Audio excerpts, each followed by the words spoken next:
Hey everyone, welcome back to UPSC with Anurani. आज हम करेंगे डीपीएसपी फंडामेंटल ड्यूटी, साथ ही में इसमें हम अमेंडमेंट भी करेंगे। कॉन्स्टिट्यूशन में जो अमेंडमेंट होता है वो किस प्रकार से हो सकता है, कौन कौन से आर्टिकल्स उसके लिए रेलिवेंट हमारे लिए होंगे। तो प्रीलिम्स के लिए जितना भी इंपॉर्टेंट है वो हम करते हुए चलेंगे।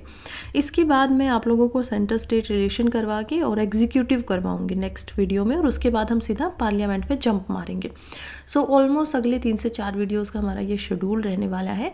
इसके साथ साथ में मैं आपको एक एक्स्ट्रा चीज़ भी देने वाली हूँ। क्या है एक्स्ट्रा चीज़? एक्स्ट्रा चीज़ होगी आपको एक रिवीजन वीडियो, जो कि हर वीक आपको मिलेगी। देखिए, मैं उसको बनाने की पूरी कोशिश करूँगी संडे को, बट आपको वो मंडे को ही मिल पाएगी। क्यों? क्योंकि मुझे लग रहा है कि जैसे जैसे अब इन्फॉर्मेशन बढ़ती जाएगी ना, वैसे वैसे उस वीडियो का कंटेंट भी बढ़ता जाएगा, जो कि हो सकता है 3 से 4 घंटे की हो, कभी कभी 5 घंटे की भी बन जाए। सो वैसे तो मैंने सोचा था, मैंने आप लोगों को शुरुआत में ही जब इंट्रोडक्शन दिया था आरआरपी का, रैपिड रिवीजन फॉर प्रीलिम्स, तो बताया था कि आपको रिवीजन की स्ट्रेटजी क्या रखनी है। दैट इज़ ए साइंटिफिक तरीका कि आप पहले, जब मैं आपको पढ़ा रही हूँ, आप नेक्स्ट डे इसी को पढ़ेंगे। फर्स्ट रिवीजन आपका हो गया, देन सेकेंड रिवीजन आपका 7th डे पे होगा, third revision 15th, fourth revision 30 days after, and 60 days after आपका 5th रिवीजन होगा। तो हमारे पास मेनली हम देखेंगे कि इंपॉर्टेंट जो सब्जेक्ट्स हैं प्रीलिम्स के लिए, वो हमें 4-5 ही दिखाई देते हैं। ठीक है, तो अभी हमारे पास आज से भी अगर आप देखेंगे तो 120 दिन जो हैं वो बचे हुए हैं। 120 नहीं है तो 119 दिन तो बचे ही हुए हैं। तो आराम से अगर मैं आप लोगों को रिवाइज भी करवाती चलूँ साथ में, तो पॉसिबिलिटी है कि आपके ये 5 रिवीजन सब्जेक्ट के पढ़ने के साथ साथ में हो जाएं।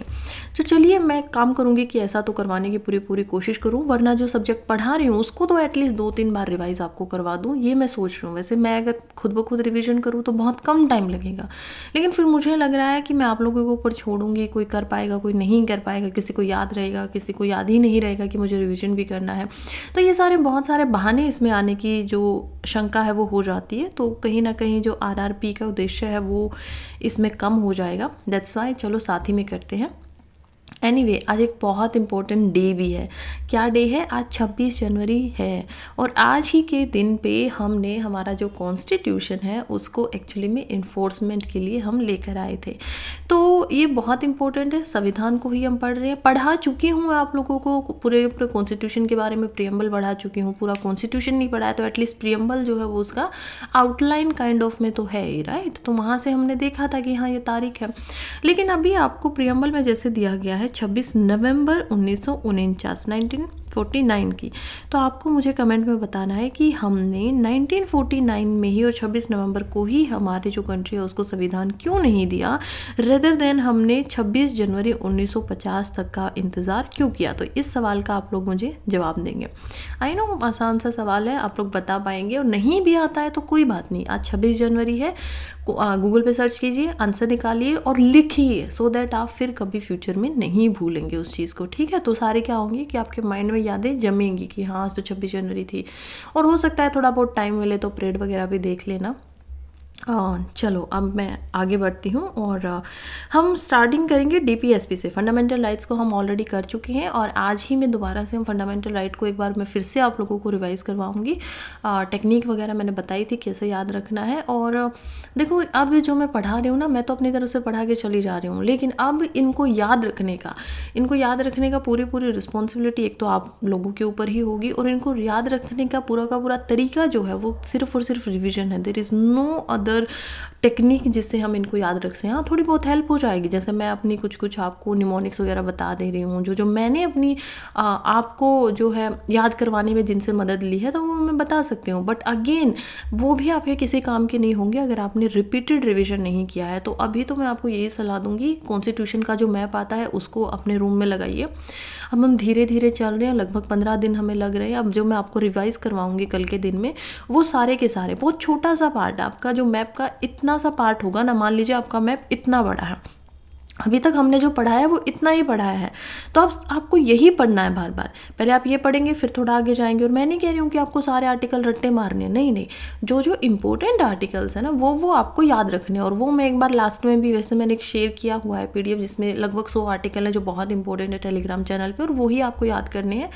अगर मुझे टाइम मिलेगा तो मैं उस पर एक और वीडियो फिर से लास्ट में बना दूंगी, बट अगेन वो टाइम पे डिपेंड करेगा, क्योंकि हमारे पास करने को अभी बहुत सारा मैटर बचा हुआ। अभी तक तो हमने सीसेट के बारे बारे में सोचा भी नहीं है। मैं चाहती हूँ कि आपको रीडिंग कॉम्प्रीहेंशन भी करवाऊँ और जो छोटी मोटी ट्रिक्स हैं रीजनिंग से रिलेटेड वो भी आप लोगों को करवाऊँ, बट एनीवे फिर वो हम सब टाइम पे देखेंगे। तो DPSP स्टार्ट करते हैं आर्टिकल 36 से 51 तक। इससे पहले हमने पढ़ा फंडामेंटल राइट आर्टिकल 12 से लेकर 35 तक, राइट, हमने ये पढ़ा था। तो आर्टिकल 33, 34, 35 जो है वो तो हमने देखा था कि एक्सेप्शंस की बात कर रहे हैं कि फंडामेंटल राइट किन के ऊपर नहीं मिलेंगे। आर्म फोर्सेस हमने देखा, मार्शल लॉ हमने देखा, तो ये तो पार्लियामेंट के द्वारा बनाया गया है। फिर 12 हमें बताता है कि एक्चुअली में स्टेट क्या है, राइट, कि स्टेट का मतलब क्या है। यहाँ पर भी आप सेम आर्टिकल देखेंगे, आर्टिकल नंबर जो 36 एंड 37 होगा ना, वो 36 बताएगा कि स्टेट माने कौन, जब स्टेट यहाँ पर इस्तेमाल शब्द किया जा रहा है तो उसका मतलब क्या है।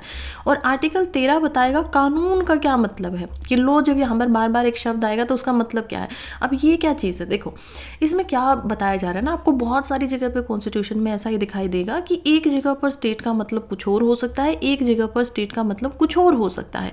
कुछ और से हमारा मतलब क्या है, कुछ भी। मान लीजिए एक जगह पे स्टेट पे हमने प्रेसिडेंट को रख दिया, MPs को रख दिया, MLAs को रख दिया, ऐसे जो कैंडिडेट्स हैं जो अभी इलेक्शन लड़ना चाहते हैं उनको कैंडिडेट्स को लिख दिया है, उनके इलेक्शन के अभी तक उन्होंने जीता नहीं है, जस्ट बिकॉज वो लड़ना चाह रहे हैं, ऑथ वगैरह वो ले रही हैं, तो वो भी हमने इसमें रख दिया है।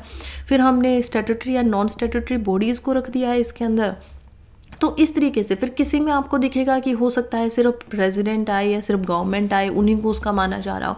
सो ये हर बार क्या कर रहे हैं ना कि जो स्टार्टिंग वाले हैं जैसे आर्टिकल 12 था या फिर DPSP में आर्टिकल 36 है, ये दोनों ही आर्टिकल हमें बताएंगे कि स्टेट, अब जो ये शब्द का इस्तेमाल हम करने वाले हैं ना DPSP समझने के लिए, उसमें स्टेट का एक्चुअली में डेफिनेशन क्या है, मतलब क्या होगा, ठीक है। अगेन कानून, फिर ये बार बार शब्द आएगा कि कानून ये नहीं कर सकता है, कानून ये नहीं कर सकता है, तो ये बोलेंगे कि कौन सा कानून।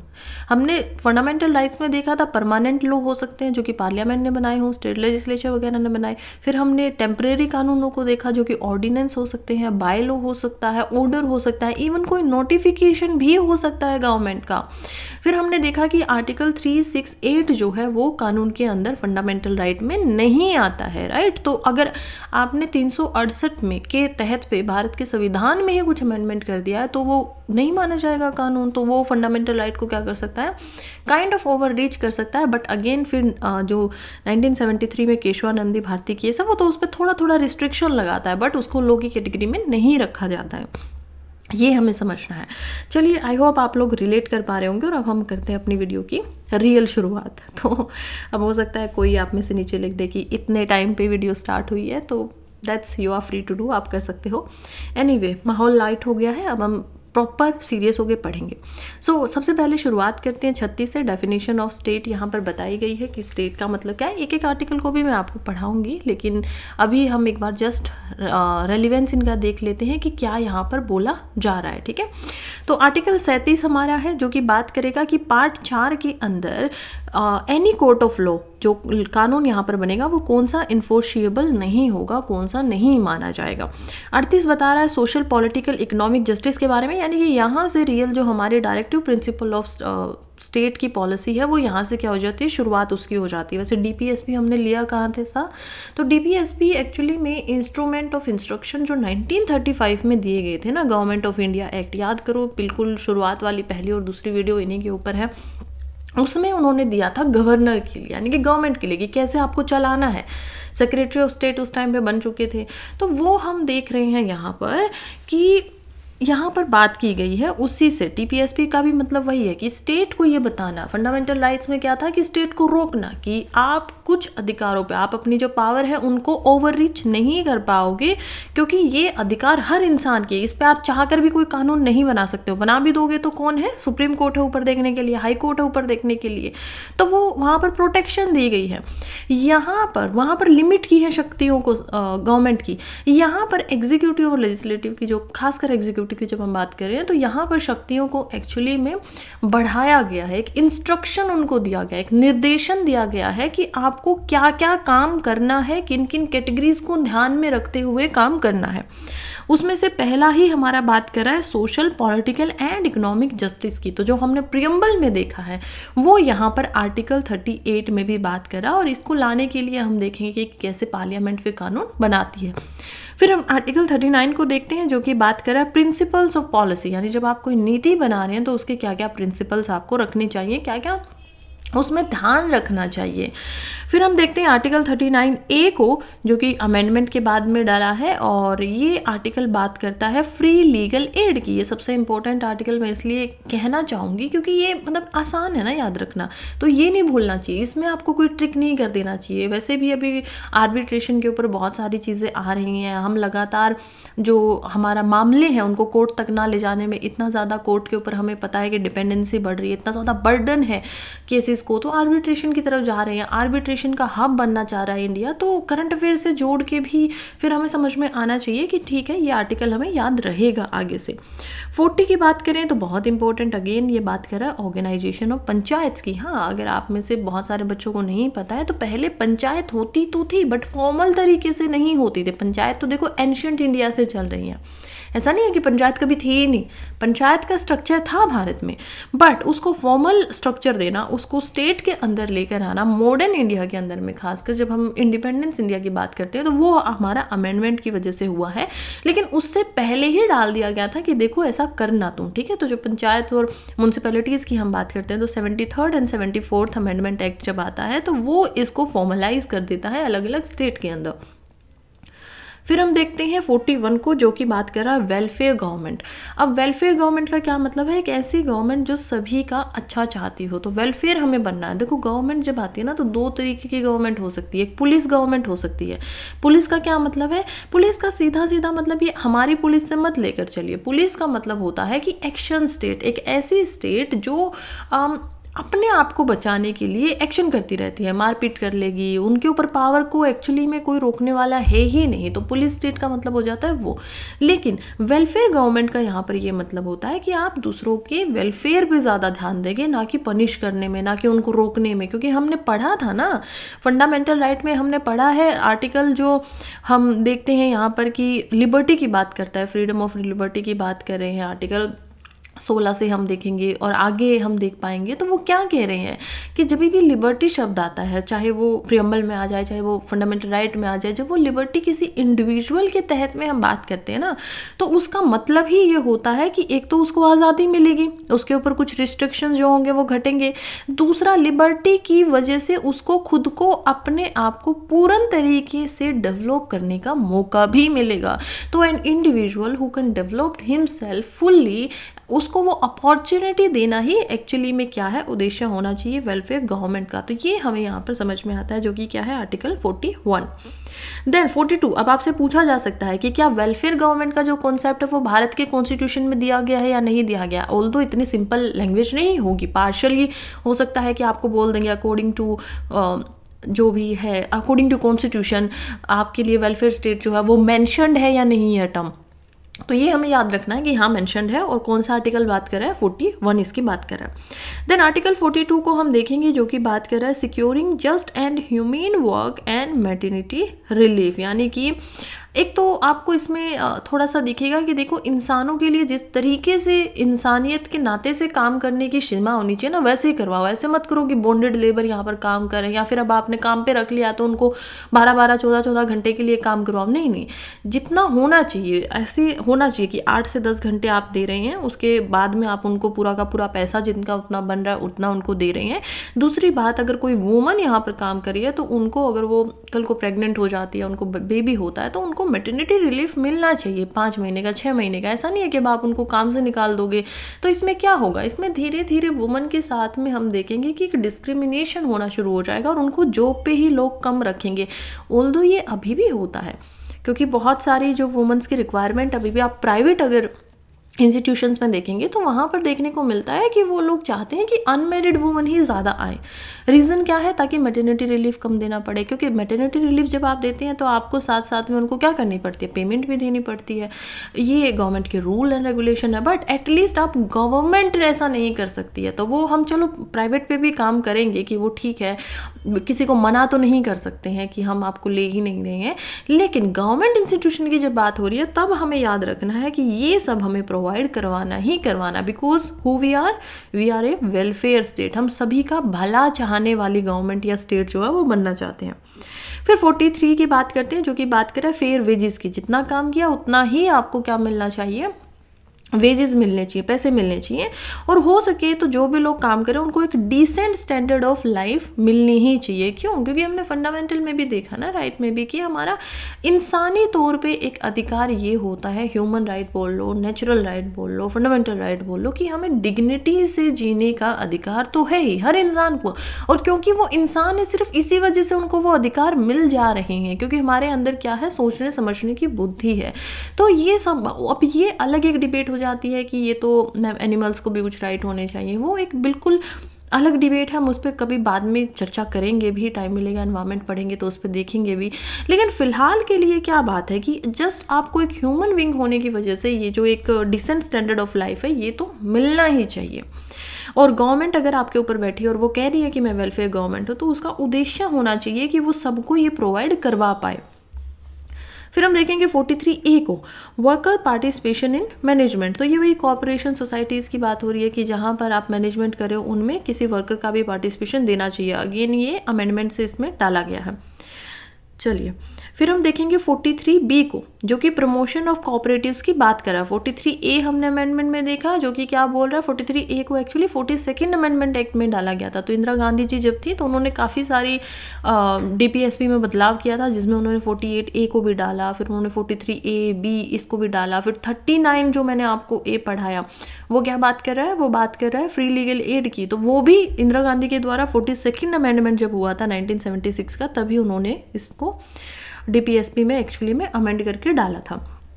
चलिए अब हम देखते हैं 44। बहुत आसान है याद रखना, 4 एक जैसा है। 4 क्या बात कर रहा है? यूनिफॉर्म सिविल कोड की भी बात कर रहा है, यानी कि यूनिफॉर्मिटी होनी चाहिए। तो UCC आई होप क्या जो भी मेरे साथ में जुड़े ही हुए थे, मुझे पता है कि मैंने आप लोगों को UCC पढ़ाया है। उत्तराखंड का जब मैं न्यूज़पेपर पढ़ाती थी तब मैंने आप लोगों को बताया था कि UCC क्या होता है। तो UCC का सीधा मतलब है कि एक देश में एक सिटीजनशिप है, डाइवर्सिटी है, मानते हैं कि लोगों में बहुत सारी विभिन्नताएं हैं, लेकिन जो कानून है वो एक्चुअली में एक ही जैसा होना चाहिए, सभी पे समान रूप पे मान्य होना चाहिए। तो वही बात है। तो हम फिर आगे बढ़ते हैं और देख पाते हैं 45 को, तो ये तो आराम से याद रहेगा। 45 बात कर रहा है इन्फेंट एंड चाइल्ड केयर की, यानी कि जो बच्चे होते हैं उनकी हमें क्या करनी है? केयर करनी है। 46 is talking about protection of SCs, STs and other weaker section from exploitation. Now it is very important. देखो यहाँ पर अदर वीकर सेक्शन की बात की है। अदर वीकर सेक्शन के अंदर में EWS भी आ सकता है, वुमन भी आ सकती है, यानी कि कोई भी आ सकता है जो हमें socially as well as economically weak दिखाई दे रहा है और उनको हमें एक्सप्लॉयटेशन से क्या करना है? बचाना है। बट यहाँ पर कॉन्स्टिट्यूशन में शब्दों का जो इस्तेमाल किया गया SC एंड ST का किया गया है, schedule caste as well as schedule tribe. तो आपको अगर यही सवाल पूछ लिया जाए या इसी को अब क्या करेंगे प्रीलिम्स में, इसी में SC ST एंड OBC डाल के दे देंगे, तो वो स्टेटमेंट इन एक्चुअलिटी में गलत हो जाती है। और अगर उसमें लिख दिया गया अकॉर्डिंग टू कॉन्स्टिट्यूशन या फिर DPSP जो कॉन्स्टिट्यूशन में दी गई उसकी लैंग्वेज यहाँ पर ये है, तो आपको इस तरीके से छोटी छोटी चीज़ों का ध्यान रखना है। ऐसे क्वेश्चन जो है वो गलत होते हैं। शब्दों पर सच में आपको ढंग से पढ़ना है कि हाँ 46 जो है वो क्या बता रहा है? SCs STs and other weaker section की बता रहा है। तो वो आपको उलझाने के लिए ऐसे ट्रिक बनाते हैं। एनीवे 47 को हम देखेंगे, जो कि बात कर रहा है nutrition, standard of living and public health के बारे में।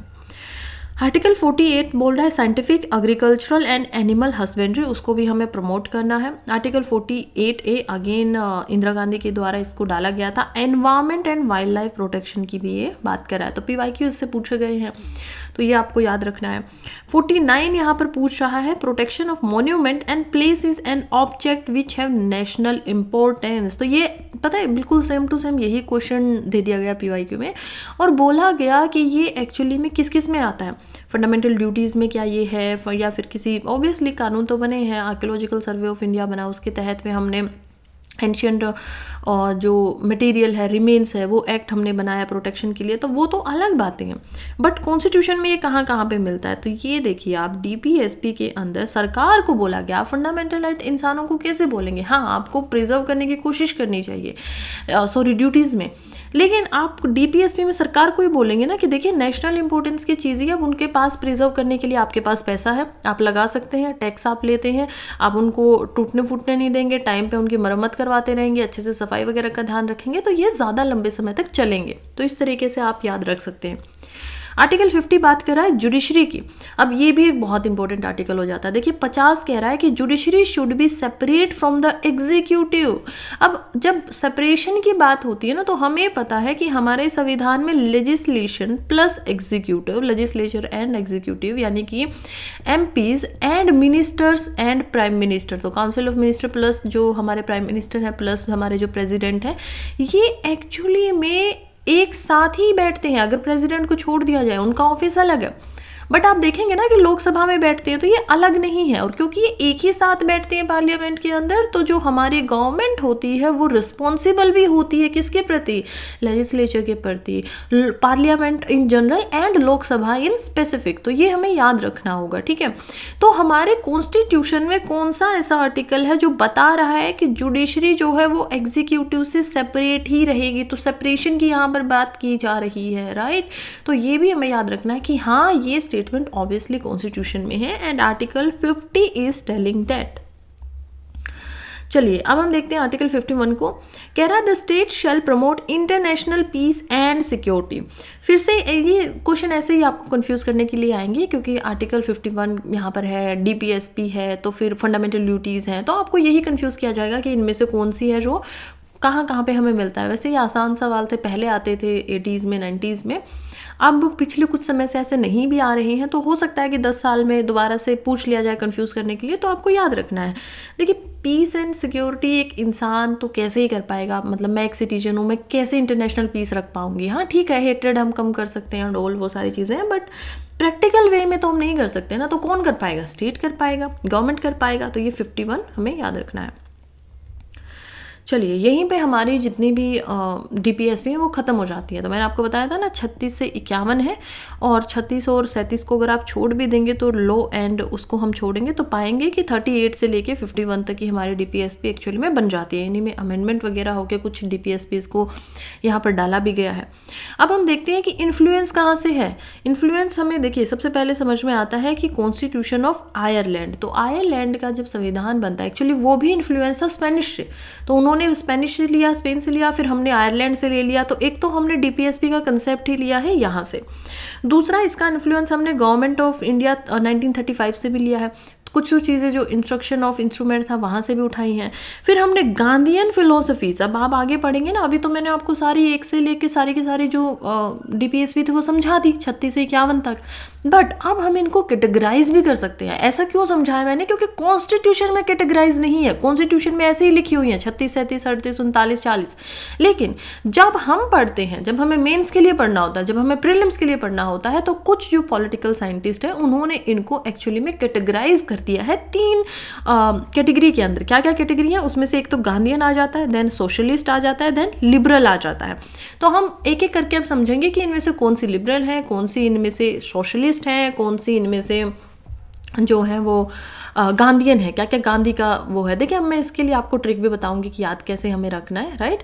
तो वो कुछ कुछ छोटी छोटी ट्रिकें होंगी और उनको हम वैसे तो समझने से ही बहुत सारी चीज़ें याद हो ही जाएंगी। तो फ्रीडम स्ट्रगल का भी इस पर काफ़ी इन्फ्लुएंस रहा है। ये कैसे रहा है इसको यूजुअली लोग भूल जाते हैं। अगर ऐसा सवाल आ गया तो आपको इसको भी टिक करना है, क्योंकि फ्रीडम स्ट्रगल जब हम कर रहे थे, आज़ादी जब हम मांग रहे थे, तो हम बार बार कुछ अधिकार मांग रहे थे, बार बार बता रहे थे कि स्टेट को होना कैसे चाहिए, इस वजह से हमें प्रॉब्लम हो रही है, हमें हमारी स्टेट में ये सारे बदलाव चाहिए, हमें स्वराज चाहिए, ताकि हम अपने लोगों को खुद ब खुद क्या करें, शासन करें। और जब हम खुद ब खुद करेंगे तो हमारे लिए क्या होगा, हमारे लोगों से सहानुभूति होगी, हम उनको कहीं ना कहीं अटैचमेंट होगी ना। तो वो बता रहे थे बार बार, तो कुछ जो है वो यहाँ से भी हमने उठाया है। चलिए अमेंडमेंट की बात कर लेते हैं तो जो मोस्ट रिसेंट अमेंडमेंट था वो हमें दिखाई देता है 86 अमेंडमेंट एक्ट, जो कि आर्टिकल 45 जो है उसमें मॉडिफिकेशन लेकर आता है। अब आर्टिकल 45 हम देखेंगे कि यहाँ पर क्या है, लिबरल जो है वो है, और इसमें भी क्या किया गया, एजुकेशन के ऊपर, चाइल्ड केयर के ऊपर जो बातें हो रही हैं। देन 96 अमेंडमेंट एक्ट 2011 का, सॉरी ये मोस्ट रिसेंट है तो इसमें 43B को इसमें ऐड किया है। 44th अमेंडमेंट हुआ था 1978 में, जिसमें ये 38(2) को इसमें ऐड किया गया था। 42nd अमेंडमेंट के अंदर फिर सबसे ज़्यादा अमेंडमेंट जो एडिशन है वो इसी अमेंडमेंट में हुआ। 48A को हम लेके आए, 43A को लेकर आए, 39A को लेकर आए, 39F को लेकर आए। तो ये सारे के सारे हमने इसमें अमेंडमेंट किए थे। फिर हम देखेंगे कि इनकी कैरेक्टरिस्टिक्स क्या क्या हैं।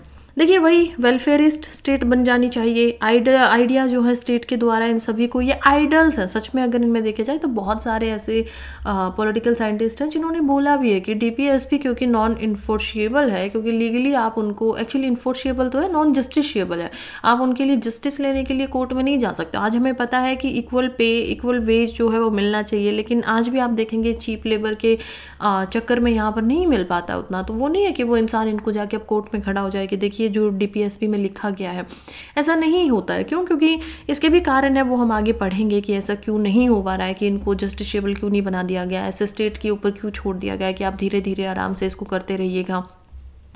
अगेन नॉन इन्फोर्शिएबल हमें वही दिखाई देता है। वैसे इन्फोर्शिएबल अभी लग रहा है, बट कानून बना के हम इनको इन्फोर्स कर सकते हैं, ठीक है। लिमिटेशन और आर्बिट्रेरी पावर ऑफ स्टेट, तो वही है कि स्टेट अपनी इच्छा से कुछ भी नहीं करेगी। वैसे इसमें तो BR अम्बेडकर जी जब बोल रहे थे, तो जब डीपीएसपी की काफ़ी क्रिटिक्स भी आ रहे थे उस समय में, तो कह रहे थे कि आप अगर इनको महत्व ही नहीं देंगे तो ये तो बस आइडल बन के रह जाएंगे। कुछ ने तो बोला कि ये एक्चुअली में 31 जो दिसंबर होता है न्यू ईयर आने से पहले, उसमें जो हम रेजोल्यूशन लेते हैं वैसे ही हैं, और ये 1 जनवरी को ही तोड़ दिए जाते हैं जो हम लेते हैं। तो ये कुछ वैसा ही काम करेंगे। बट जब BR अम्बेडकर जी इसके बारे में बोलते हैं कॉन्स्टिट्यूएंट असेंबली में, तो वो ये भी बताते हैं कि देखिए हमने जो जो इसमें डाला गया है ना, अगर वो किसी को मेजॉरिटी बना के सरकार बनानी है तो इन मुद्दों पर काम करना ही पड़ेगा। अगर नहीं करेंगे तो फिर अगले इलेक्शंस में उनको ऑलरेडी देखा जाएगा, लोग नहीं करेंगे उनको वोट। सो अब आप इनकी इंपॉर्टेंस जो है वो यहाँ से समझ पा रहे होंगे। अगेन एम्प्लीफिकेशन किया गया है प्रियम्बल के विजन को। प्रियम्बल क्या था, हमने देखा था, पढ़ा था। प्रियम्बल को प्रस्तावना है एक तरीके से, जो दिखाता है कि हमारे संविधान में क्या क्या होना चाहिए, हमारे एक्चुअली में हमारे जो सोल है संविधान की, वो हम उसको बोल सकते हैं। तो प्रियम्बल को एम्प्लीफिकेशन करना, बड़ा करके क्या क्या किया जाना चाहिए। अब देखा ना आपने, इसमें सोशल इकोनॉमिक जस्टिस की बातें हो रही हैं, इसमें गांधीयन फिलोसफी आ गई है, सोशलिस्ट आ गई है, लिबरलिज्म हमें देखने को मिल रहा है। तो ये सब हमें समझ में आ गया था। फिर मोरल ऑब्लिगेशन है, ये बात तो है कि आपके ऊपर लीगल ऑब्लिगेशन तो नहीं है, कानून तो आपको नहीं बोल रहा है, कोर्ट तो नहीं बोल रहे हैं कि आपको ये मानना ही पड़ेगा, बट मोरल तो है ना, नैतिक तरीके से तो आपके ऊपर एक ऑब्लिगेशन आ गई है ना। अगर आप कहीं पर पहुंचे हैं तो आपकी कहीं ना कहीं आपको इलेक्शन भी जीतना होगा ऑब्वियसली, लेकिन अगर आप सच में काम करने के लिए पहुंचे और आप में सच में जो है सेवा करने का थोड़ा सा है, तो मन में तो आपके ऊपर ये ऑब्लिगेशन हमेशा ही रहेगी कि हाँ मुझे इन सारी चीज़ों के ऊपर काम करना ही होगा। फिर हम इनकी क्लासिफिकेशन देखते हैं। तो क्लासिफिकेशन में गांधीयन को देख पाएंगे, जिसमें हम आर्टिकल 40 जो कि विलेज पंचायत की बात कर रहा है, देन 43, 43B, 46, 47, 48, तो ये सारे के सारे ऐसे आर्टिकल्स हैं जो गांधीयन में आते हैं। अब इनको याद रखने का तरीका यही है। अब अगर मैं ऐसे ऐसे आपको बताऊँ तो नहीं याद होगा। देखिए सोशलिस्ट आपको याद करना है, आर्टिकल 38 से लेकर, देखिए जो फ्री लीगल एड है वो भी क्या है, सोशलिस्ट ही है, सॉरी 39 है, वो भी क्या है, सोशलिस्ट में आती है। वैसे लिबरल थोड़ा थोड़ा लग सकता है, लेकिन सोशलिस्ट क्या, समाजवादी, जो समाज को एक साथ लेकर चले। तो आपको याद रखना है 38, 39, 39A, 40 यहाँ पर चली जाती है गांधीयन के अंदर। फिर हम देखेंगे 41, 42, 43, 43A, 45 एंड 46 जो है वो चली जाती है लिबरलिज्म के अंदर। तो 46 यहाँ पर आ गई है, 45 आ जाती है लिबरलिज्म में। तो ये हमें इस तरीके से याद रखेंगे तो आराम से याद आप रख पाएंगे। एनीवे ध्यान ये रखना है कि गांधीयन और सोशलिस्ट के अंदर 43 एंड जो 47 है वो दोनों ही कॉमन है, ठीक है। तो लिबरलिज्म सबसे लास्ट में हमें दिखाई देता है 44, 45, 48, 48A, 49, 50 एंड 51, ये सारे के सारे लिबरलिस्टिक है। अब हम देखेंगे यूनिफॉर्म सिविल कोड को, आर्टिकल 44 की हम बात करें तो ये क्योंकि अभी न्यूज़ में चल रहा था तो मुझे लगा यहीं पे अगर मैं आप लोगों को पढ़ा दूंगी तो थोड़ा आसान रहेगा याद रखना। तो इससे सवाल अगर आ भी जाता है तो हम इजीली उसको कर पाएंगे ना। यूनिफॉर्म सिविल कोड का सीधा सीधा मतलब है सेट ऑफ पर्सनल लॉ। एक तो पर्सनल लॉज जो होते हैं सिटीजन्स के लिए वो सभी के सभी सिटीजन्स के ऊपर अप्लाई हो सके रिगार्डलेस ऑफ देयर रिलीजन। अब यही बात है, इसमें धार्मिक बातें ज़्यादा हो रही है। क्या देखो, जब हिंदूज़ के ऊपर एक कानून लगा हुआ है, they can not marry twice, तो वो 2 शादियाँ एक साथ नहीं कर सकते हैं, but it is not same for the Muslims. अब ऐसा नहीं है कि ये कौन गलत है कौन ठीक है, ये हम बिल्कुल बाद की बातें छोड़ेंगे, हमें सिर्फ डिफरेंस देखना है, सबसे कॉमन डिफरेंस, सबसे ईजिली जो हमें समझ में आ सके। तो सबसे ईजिली यही दिखाई दे रहा है कि हाँ ऐसा तो है। और भी बहुत सारे तरीके हैं, हिंदूज़ में मैरिज का पूरा तरीका अलग है, या फिर सज़ा नहीं मिलती किसी चीज़ के लिए, फिर ऐसे ही क्रिश्चियंस में कुछ और चल रहा है। तो ये सारी की सारी चीज़ें हमें समझनी पड़ेंगी, ठीक है, ये अलग अलग है। तो एक कानून के लिए आपको एक कैटेगरी ऑफ जो सिटीजन्स हैं उनको एक्चुअली में सज़ा मिल रही है अकॉर्डिंग टू आईपीसी, या फिर अब हम भारतीय न्याय संहिता की बात करेंगे, बीएनएस की बात करेंगे, but this is not same for the other kind of citizens whose relation is different, whose religion is different, right. तो उनका जो रिलीजन है वो अलग होने की वजह से उनको नहीं मिल पा रही है सेम पनिशमेंट। तो ये सेम ला रहे हैं कि हम कोशिश करेंगे कि उनकी जो मान्यताएं हैं वो उनको छोड़ दें, लेकिन जो यहाँ पर अप्लाई हो सके, कॉमन सेट, स्टेट के पास एक कॉमन सेट होना चाहिए जो सभी पे लगे, ताकि सब में यूनिफॉर्मिटी जो है हमें देखने को मिल सके। अब इसके साथ साथ में आर्ग्यूमेंट है कि ये क्यों आना चाहिए, इसके साथ में आर्ग्यूमेंट है कि ये क्यों नहीं आना चाहिए, ठीक है। तो आर्ग्यूमेंट क्यों आना चाहिए वो हम देख लेते हैं। ये कहता है कि इक्वलिटी बिफोर लॉ लेकर आएगा, कि ये कह रहे हैं कि कानून की नज़रों में सब बराबर है। ये जो हम बार बार बोल रहे हैं ना, जो फंडामेंटल राइट भी हमारा 14 भी बोलता है कि इक्वलिटी बिफोर लॉ होनी चाहिए, एक्चुअली में उसको प्रैक्टिस में लेकर आ पाएगा। वरना अभी तो कानून की नज़रों में सब बराबर नहीं है। आपका धर्म अलग है तो आपको किसी चीज़ की छूट मिल जाएगी, आपका धर्म अलग है तो कुछ और हो जाएगा। तो ये सारी चीज़ें एक्चुअली में हो जाएंगी। दूसरा बोल रहा है विल फैसिलिटेट वुमेन एम्पावरमेंट। अब वुमेन एम्पावरमेंट क्यों आ जाती है, क्योंकि वही बात है, देखिए कुछ रिलीजन स्पेसिफिकली क्या करते हैं कि एक से ज़्यादा शादी करने की परमिशन देते हैं। फिर वुमन को ये हक नहीं है कि वो डाइवोर्स अपनी तरफ से ले भी सकती है, तो फिर उनके ऊपर बहुत सारी और प्रैक्टिसेस लगी हुई हैं क्योंकि धर्म में कुछ और माना जा रहा है। तो ये सारी चीज़ों में जो वुमन की कंडीशन है वो एक्चुअली में कम होती जा रही है, जिसकी वजह से अगर वो किसी एक इंसान के साथ में रहना नहीं भी चाहती हो तो भी उन्हें मजबूरी में रहना पड़ रहा है, बिकॉज जो पूरा का पूरा स्ट्रक्चर बना हुआ है वो उनके फेवर में है ही नहीं। सो ये एक चीज़ है कि इसकी वजह से वुमेन एम्पावरमेंट तो होगा। अब इसका बहुत अच्छा केस आप ट्रिपल तलाक का भी देख सकते हो। ऑल्दो ट्रिपल तलाक अब खत्म हो चुका है, लेकिन वो कितना ज़्यादा डिस्क्रिमिनेटरी था टुवर्ड द वुमन, ठीक है। तो उनके लिए कितना ज़्यादा वो उनको एकदम से, क्योंकि अब आप खुद ही सोचिए ना, अब आप 2 जनरेशन पीछे जाइए, वुमन जो है वो बहुत ज़्यादा एज़ कम्पेयर टू मैन उतनी ज़्यादा पढ़ी लिखी नहीं है, उनके पास रिसोर्सेज जो है समाज के उनके ऊपर उतना अधिकार उनके पास नहीं है। अगर वो जीवन जी भी रही है तो मोस्टली उनका जो लाइफ है वो हाउस होल्ड के रेलिवेंट ही है, वो बच्चों में ही लगी रहती हैं, घर को संभाल रही हैं। Although that is also a very big responsibility. कोई भी इंसान अगर 8 घंटे 10 घंटे बाहर जाकर काम कर रहा है तो वो वुमन भी अपने घर में रह के 8-10 घंटे काम कर रही है, लेकिन वो क्योंकि उस चीज़ से उसको मटेरियल रिसोर्सेज में कन्वर्ट नहीं कर पा रही है, तो इसीलिए उनकी पोजीशन क्या हो गई है, थोड़ी डाउनग्रेड रखी जाती है। जब वो डाउनग्रेड पोजीशन में है और उनको नहीं पता है कि उनको अपने सर्वाइवल के लिए, और साथ में क्योंकि मोस्ट ऑफ द रिस्पॉन्सिबिलिटी आप बहुत बार देखेंगे कि अगर पिता जो होता है, फादर जो होते हैं, वो कई बार अगर आप देख पाएंगे जहाँ पर केसेस ऐसे आते हैं तो मोस्टली नशे वगैरह में चले जाते हैं, लेकिन वहाँ पर जो मदर होती हैं they are the responsible for their education of the children, ठीक है। तो वो बहुत ज़्यादा ध्यान रखती हैं कि पढ़ाई पे लगाएं। इसलिए सरकार भी क्या कर रही है, कोशिश कर रही है कि या तो सीधा बच्चे के पास पैसे जाए या फिर मदर के पास पैसे जाए, क्योंकि उनको पता है कि माता क्या करेंगी, उनको किसी चीज़ पर उड़ाएंगी नहीं, बल्कि जो पैसा है वो इन रियलिटी में बच्चे के पास जाएगा। तो वो हम एक रिलेशन देख पाते हैं कि मदर का थोड़ा ज़्यादा होता है बच्चों के साथ में। तो कहीं ना कहीं ये क्या करेगा, वुमेन एम्पावरमेंट को भी लेकर आएगा। अगर सेम टू सेम कानून होंगे, इसमें धर्म का कोई फ़र्क नहीं पड़ेगा। वुमेन जो है वो अपने आप अपनी जो अधिकारों की यहाँ पर मांग जो है वो कर सकेगी। तो ये एक बहुत अच्छी बात है। एक और अच्छी बात इसकी ये होगी कि ये वोट बैंक पॉलिटिक्स जो है उसको रिड्यूस कर देगा। रिड्यूस का क्या मतलब है कि कम कर देना। अब वोट बैंक पॉलिटिक्स क्या है, इसमें मतलब अलग अलग बातें किए जा रहे हैं, वादे किए जा रहे हैं वोट लेने के लिए, सिर्फ देखो ये कर देंगे हम, वो कर देंगे हम, लेकिन किया बाद में कुछ जा नहीं रहा है। तो वो वोट लेने के लिए जो आप फ्री की एक तरीके से फ्रीबीज बांटते हो ना, कुछ कुछ बातें करते हो, वादे करते हो, तो वो यहाँ पर क्या होगा, कम होगा। दूसरा, इससे जो इनफॉर्मल बॉडीज़ होती हैं उनको भी कम किया जाएगा। अब इनफॉर्मल बॉडीज़ का रोल क्या होता है, जैसे खाप पंचायत वगैरह आप एग्जाम्पल याद करिए, तो ये काफ़ी इनफॉर्मल है, इनको फॉर्मलाइज नहीं किया गया। Panchayat are formalise but this khap panchayat जो कैटेगरीज इस तरीके की है वो फॉर्मल नहीं है, तो इनफॉर्मल है, लेकिन उनका बहुत बड़ा रोल होता है। कोर्ट में जाने से पहले लोग यहीं पे अपने जो मुकदमे उनको सॉल्व करने की कोशिश करते हैं, because according to tradition, according to custom, according to जो भी उनका रिलीजन है कैसे होना चाहिए, तो वो उनके ऊपर थोप दिया गया है।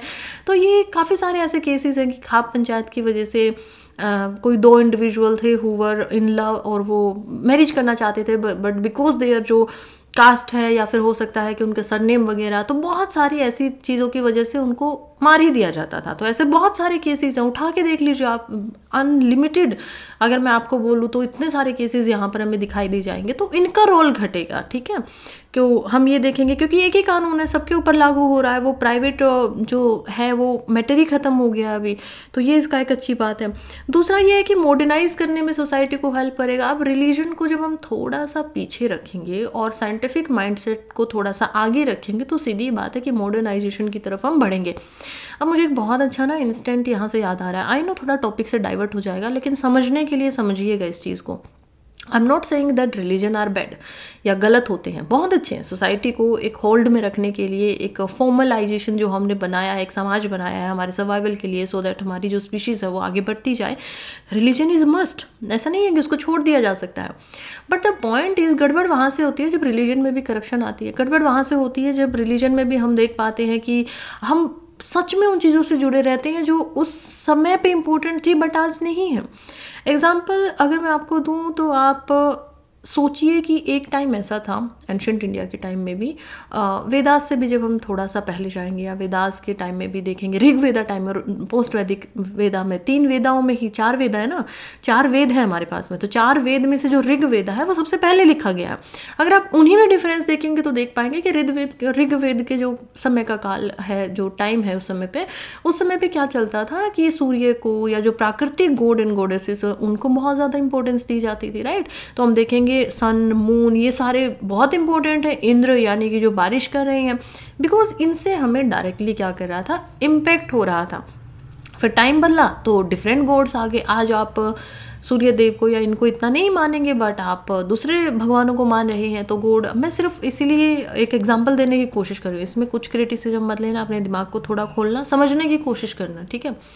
बहुत सारी स्टोरीज़ हैं आज के समय पे भी, जब आप एंशिएंट किताबों को पढ़ेंगे, ग्रंथों को पढ़ेंगे, तो समझ में आएगा कि सूरत से लेके बहुत सारी स्टोरीज हैं। ट्राइबल्स अपनी स्टोरी बना के रखे हुए हैं कि एक बार सूरज और जो चांद थे उनमें लड़ाई हो जाती है और धरती को जाना पड़ता है उनकी लड़ाई को सुलझाने के लिए कि तुम तो मेरे दोनों भाई हो और तुम्हारा, तो अगर आप यहाँ से देखेंगे तो उनका तो साइज़ भी सेम दिखाई देता है। अब तो हमें पता है कि sun itself is a sun, sun itself is a क्या है, स्टार है, एक तारा है, ठीक है, खुद में, और वो बहुत बड़ा है। तो ऐसा तो हम तुलना तो कर ही नहीं सकते हैं कि चांद कितना है और सूर्य कितना है, लेकिन जब आप यहाँ से देखेंगे तो हमें समझ में आता है कि हाँ, सूर्य और चंद्रमा ऑलमोस्ट इक्वल दिखाई देते हैं अर्थ से, और एक ताप दे रहा है, एक गर्मी दे रहा है, एक शीतलता दे रहा है, तो ये भी हमें दिखाई देता है। सो ये क्या है, जब हमें ज़्यादा नहीं पता था, जब हमें साइंटिफिक इतनी ज़्यादा नॉलेज नहीं थी, तो हम इस तरीके के ख्याल रखते थे, समझते थे, एंड ये सारी चीज़ें उस टाइम पे बहुत इंपॉर्टेंट भी थी। सोच के देखो आप कि उस टाइम पे किसी इंसान ने इस तरीके से समझने की कोशिश तो की, बट आज के टाइम पे रेलिवेंट नहीं है। आज के टाइम पे हमारे अंदर मॉडर्निटी आ गई। मॉडर्निटी का सीधा सीधा क्या मतलब है कि आज हमें चांद के डिफरेंस का भी पता है, सूर्य के डिफरेंस का भी पता है, हमें ये भी पता है कि ये सारे के सारे सिर्फ सूर्य एक नहीं है, ऐसे बहुत सारे तारे हैं। जो तारे आज हमें दिखाई देते हैं उनमें एक्चुअली सूर्य से भी बड़े बड़े तारे हैं, लेकिन हो सकता है कि उनमें से कुछ ऐसे भी, जैसे अभी मैंने आपको बताया था ना कि ये टाइम एक्चुअली में काम कैसे करता है, तो टाइम हमें समझ में आया था कि लाइट जो होती है, लाइट ईयर्स में यहाँ पर ट्रेवल करती है। तो हो सकता है कि एक स्टार एक टाइम पे था और अब जब वो इतनी दूर से हमें दिखाई दे रहा है तो अब उसकी लाइफ ही एंड हो चुकी है, वो एक्चुअली में एग्जिस्ट ही नहीं करता है। बट बिकॉज क्योंकि लाइट में अभी भी वो बचा हुआ है, तो हमें पास्ट में हम झांक रहे हैं। और इसी के ऊपर हमने जेम्स वेब को भी समझा था, राइट। तो जेम्स वेब जब बनाया गया था तो वो कह रहे थे कि हम पास्ट में देखेंगे कि एक्चुअली में जो हमारा ये पूरा का पूरा यूनिवर्स है ये पास्ट में कैसा था। तो ये वही सिस्टम यहाँ पर काम कर रहा है। तो मॉडर्निटी को ये हेल्प करेगा। एक तरीके के कानून होंगे बहुत सारे, हम जो ऐसी चीज़ें जो एक समय पे इम्पोर्टेंट थी लेकिन आज नहीं है, उनको छोड़ेंगे, आगे बढ़ेंगे, कानून की नज़रों में सबको इक्वल बनाएंगे। ये है इसकी आर्ग्यूमेंट। अब इसकी अगेंस्ट को भी समझ लेते हैं। अगेंस्ट बोल रहा है long history of personal load difficult to give up. अब देखिए, हमें एक्चुअली में आप कोई किताब भी खरीदते हो या कोई भी जो आपका कोई खिलौना था, हमें गिव अप करना इतना इजीली नहीं आता है बीइंग ए ह्यूमन, तो हमें अच्छा नहीं लगता है। और जब बात हो रही है ट्रेडिशंस की, जब बात हो रही है उन चीज़ों की जो बचपन से बताई गई हैं कि ये तो सैक्रोसेंट है, इसमें तो आप कुछ गड़बड़ी कर ही नहीं सकते, तो पहली बात तो ये थोड़ा मुश्किल होगा। दूसरी बात, नीड ब्रॉड कंसेंसस, बहुत सारे लोगों का कंसेंसस चाहिए होगा, वरना तो आप सीधा थोप रहे हो एक चीज़ को। अगर थोपना ही होता तो फिर 1947 में ही थोप दिया गया होता। क्यों उन्होंने सोचा कि नहीं बाद में जब समय बढ़ता जाएगा। इवन कॉन्स्टिट्यूशन इटसेल्फ इज, जब हम अमेंडमेंट की बात करेंगे ना, तो कॉन्स्टिट्यूशन खुद में कह रहा है कि देखिए आज जो मैंने बनाया है ना, वो आज के हिसाब से बना हूँ मैं, तो आप इसमें संशोधन करते रहना। जैसे जैसे मॉडर्नाइज होते जाओगे, जैसे जैसे आपके डिमांड्स, जैसे जैसे आपकी जो चीज़ें हैं वो बदलती जाएंगी, उसमें कॉन्स्टिट्यूशन में आप संशोधन करते रहना। अमेंडमेंट इसी वजह से तो डाला गया है ना, तो ये चीज़ है। फिर हम देखेंगे लैक ऑफ पॉलिटिकल विल, कि सच बताएं तो हमें ये भी दिखाई देता है कि पॉलिटिकल जो नेता आते हैं, लीडर्स आते हैं, वो इतना रिस्क लेना ही नहीं चाहते। उनको लगता है कि अब की बार मैं बना दूं और फिर नेक्स्ट टाइम मेरी पावर ख़त्म हो जाए, क्योंकि लोग अभी चाहते नहीं हैं, लोग अभी चीज़ों से जुड़े हुए हैं, एजुकेशन उतनी ज़्यादा बढ़ी नहीं है, लोगों तक इतना पता नहीं चल रहा है। एटलीस्ट जो चलो अभी जो नई पीढ़ी है, आप लोगों की पीढ़ी है, आप लोग सीख रहे हो, एजुकेशन में इंडल्ज हो रहे हो, बट इससे एक जनरेशन पहले चले जाओ तो ग्रेजुएट्स ही बहुत कम मिलेंगे, राइट। तो गांव में, रूरल एरियाज में चले जाओ, आज भी इवन कंडीशंस ऐसी हैं कि लोग ग्रेजुएशन कंप्लीट नहीं कर पाते हैं अपनी। सो ये एक प्रॉब्लम है। Then drafting and integrated personal law for heterogeneous group itself is challenging. बहुत मुश्किल है कि कोई कुछ है, कोई कुछ है, किसी की मान्यताएं कुछ है, कोई चंद्रमा को अपना भगवान मानता है, कोई सूर्य को मान रहा है, कोई तारों को मान रहा है, कोई कुछ मान रहा है बेसिकली। बिल्कुल देखिए, वैसे चांद, तारे और सूरज हैं एक ही, और ऑलमोस्ट हर रिलीजन में आपको इनकी इंपॉर्टेंस दिखाई दे जाएगी। एवरी रिलीजन कुछ भी हो, लेकिन उनकी स्टोरीज अलग अलग हैं उससे रिलेवेंट में। तो वो कहानियाँ थी, आज कहानी बन चुकी हैं, उस समय पे उनकी समझ थी, वो किसी इंसान ने समझा इस तरीके से, उस समय पे वो काम भी किया, लेकिन आज वो स्टोरीज बन चुकी हैं। बिकॉज आज हमें अपनी समझ आ गई है ना, आज हमें अपने तरीके से समझ में आ गया। आज हमें समझ में आ गया कि धरती तो गोल घूमती है, धरती तो गोल है, वो तो घूमती है। We are not the centre of power, हम सिर्फ नहीं हैं, बल्कि हम खुद राउंड करते हैं सूर्य के चारों तरफ। लेकिन अगर आप आज धरती पे बैठे हैं तो लगेगा ना कि सूर्य सुबह आता है इससे दिन चला जाता है, तो ये भी तो समझ में आना चाहिए ना। तो वो काफ़ी मुश्किल होगा, चैलेंजिंग होगा, कुछ लोग सेटिस्फाई होंगे, कुछ नहीं हो पाएंगे। सो ये भी एक बड़ी बात है जो हमें सोचना पड़ेगा। अब एक बहुत इंपॉर्टेंट और सवाल आता है, वैसे मैंने शायद फंडामेंटल राइट्स में भी आपको पढ़ाया था ये, लेकिन यहाँ पर कि DPSP जो कि समाज के भले की बात करी है, या फिर फंडामेंटल राइट्स जो कि इंडिविजुअल की जो लिबर्टी है उसको प्रोटेक्ट कर रहा है, इनमें से सर्वोपरि कौन है, इनमें से बड़ा कौन है। तो अब ये बहुत इंपॉर्टेंट एक सवाल हमारे लिए उठेगा और इसको हम समझेंगे कि ये कैसे काम करेंगे। सबसे पहली बात तो DPSP हमने देखा आयरलैंड से हमने ली थी, फंडामेंटल राइट्स हमने USA से इंस्पायर होकर बनाया। DPSP नॉन इन्फोर्शिएबल है फंडामेंटल राइट, जस्टिशिएबल भी है। सोशल एंड इकोनॉमिक डेमोक्रेसी की बात कौन कर रहा है, DPSP कर रहा है। और fundamental democracy and civil right की कौन बात कर रहा है, फंडामेंटल राइट कर रहा है। ये DPSP जो है वो ग्रुप सेंट्रिक है, यानी कि एक ग्रुप के ऊपर काम कर रहा है। फॉर एग्जांपल 39A तो वो कह रहे हैं कि फ्री लीगल एड जो नहीं कर पा रहे हैं, लीगल जो प्रोसीजर है वो इतना महंगा है तो उनको मिलना चाहिए, तो वो यहाँ पर बात हो रही है। लेकिन ये क्या है, फंडामेंटल राइट इंडिविजुअल सेंट्रिक है। ये कह रहे हैं पॉजिटिव ऑब्लिगेशन है कि आपको करना ही पड़ेगा स्टेट के ऊपर, पॉजिटिव नेचर में हमें दिखाई दे रही है। फंडामेंटल राइट नेगेटिव में दिखाई दे रहा है कि नहीं मानना पड़ेगा ऐसा, ठीक है, ऐसा नहीं कर सकते हो। यहाँ पर बोल रहे हो कि आपको ऐसा करना है, ये आपके ऊपर एक ऑब्लिगेशन है। यहाँ पर बोल रहे नहीं स्टेट गवर्नमेंट ऐसा नहीं कर सकते हो तुम। तो समझ में आ रहा है ना, नहीं आ गया मतलब क्या हो गया, नेगेटिव है, यहाँ पे क्या है, पॉजिटिव है। फिर हम देखेंगे रिलेशन अब इनका क्या है। देखो अब इसके लिए बहुत सारे केस होते हैं। जैसे सबसे पहले ही यहाँ पर क्वेश्चन मार्क उठ जाता है जब गवर्नमेंट काम करने चलती है कि फंडामेंटल राइट के ऊपर जब हम काम कर रहे हैं तो डीपीएसपी लगाने के लिए कुछ ना कुछ तो एक फंडामेंटल राइट टूटेगा ही। तो वो हम देखते हैं कि एक ही साल में कॉन्स्टिट्यूशन के इन्फोर्स होने के एक ही साल में पहला केस आता है, जो कि आता है चंपाकम दोराई राजन केस। अब इसमें क्या हो रहा था, इसमें डीपीएसपी जो थी वो ये बताई जा रही थी कि फंडामेंटल राइट के एक्चुअली के अंदर उससे ऊपर है या कम है। फंडामेंटल राइट्स को अमेंड किया जा सकता है इम्प्लीमेंट करने के लिए डीपीएसपी, और कॉन्स्टिट्यूशनल अमेंडमेंट के तहत पे ये हो सकता है। तो ये पहले बताया, इसमें क्या दिखा दिया कि डीपीएसपी जो होंगी वो एक्चुअली में यहाँ पर बड़ी हैं as compare to fundamental right, क्योंकि क्या कर सकते हो, इसको इम्प्लीमेंट करने के लिए इनमें अमेंडमेंट किया जा सकता है। फिर एक केस होता है गोलकनाथ केस। अब गोलकनाथ केस क्या था ना कि गोलकनाथ एक इंडिविजुअल थे, ठीक है, और वो उनके पास में 500 एकड़ से ज़्यादा की ज़मीन थी। लेकिन पंजाब का शायद ये केस था, मैं स्टेट याद नहीं कर पा रही हूँ क्योंकि ये इतना डिटेल में कहीं पे बताया भी नहीं होता है, आप लक्ष्मीकांत में भी नहीं पढ़ पाएंगे, वो तो जस्ट याद है मुझे, तो मैं आप लोगों को बता रही हूँ कि गोलकनाथ कैसे याद रहेगा कि क्यों ये आया था और क्या हमें याद रखना है। तो इनके पास 500 से ज़्यादा क्या थी, स्टेट थी, फिर ये जो एकड़ ज़मीन थी। फिर जब यहाँ पर सरकार जो है स्टेट लेकर आती है कि आपकी प्रॉपर्टी जो है वो नहीं हो सकती क्योंकि हम क्या करेंगे, बांटेंगे, राइट।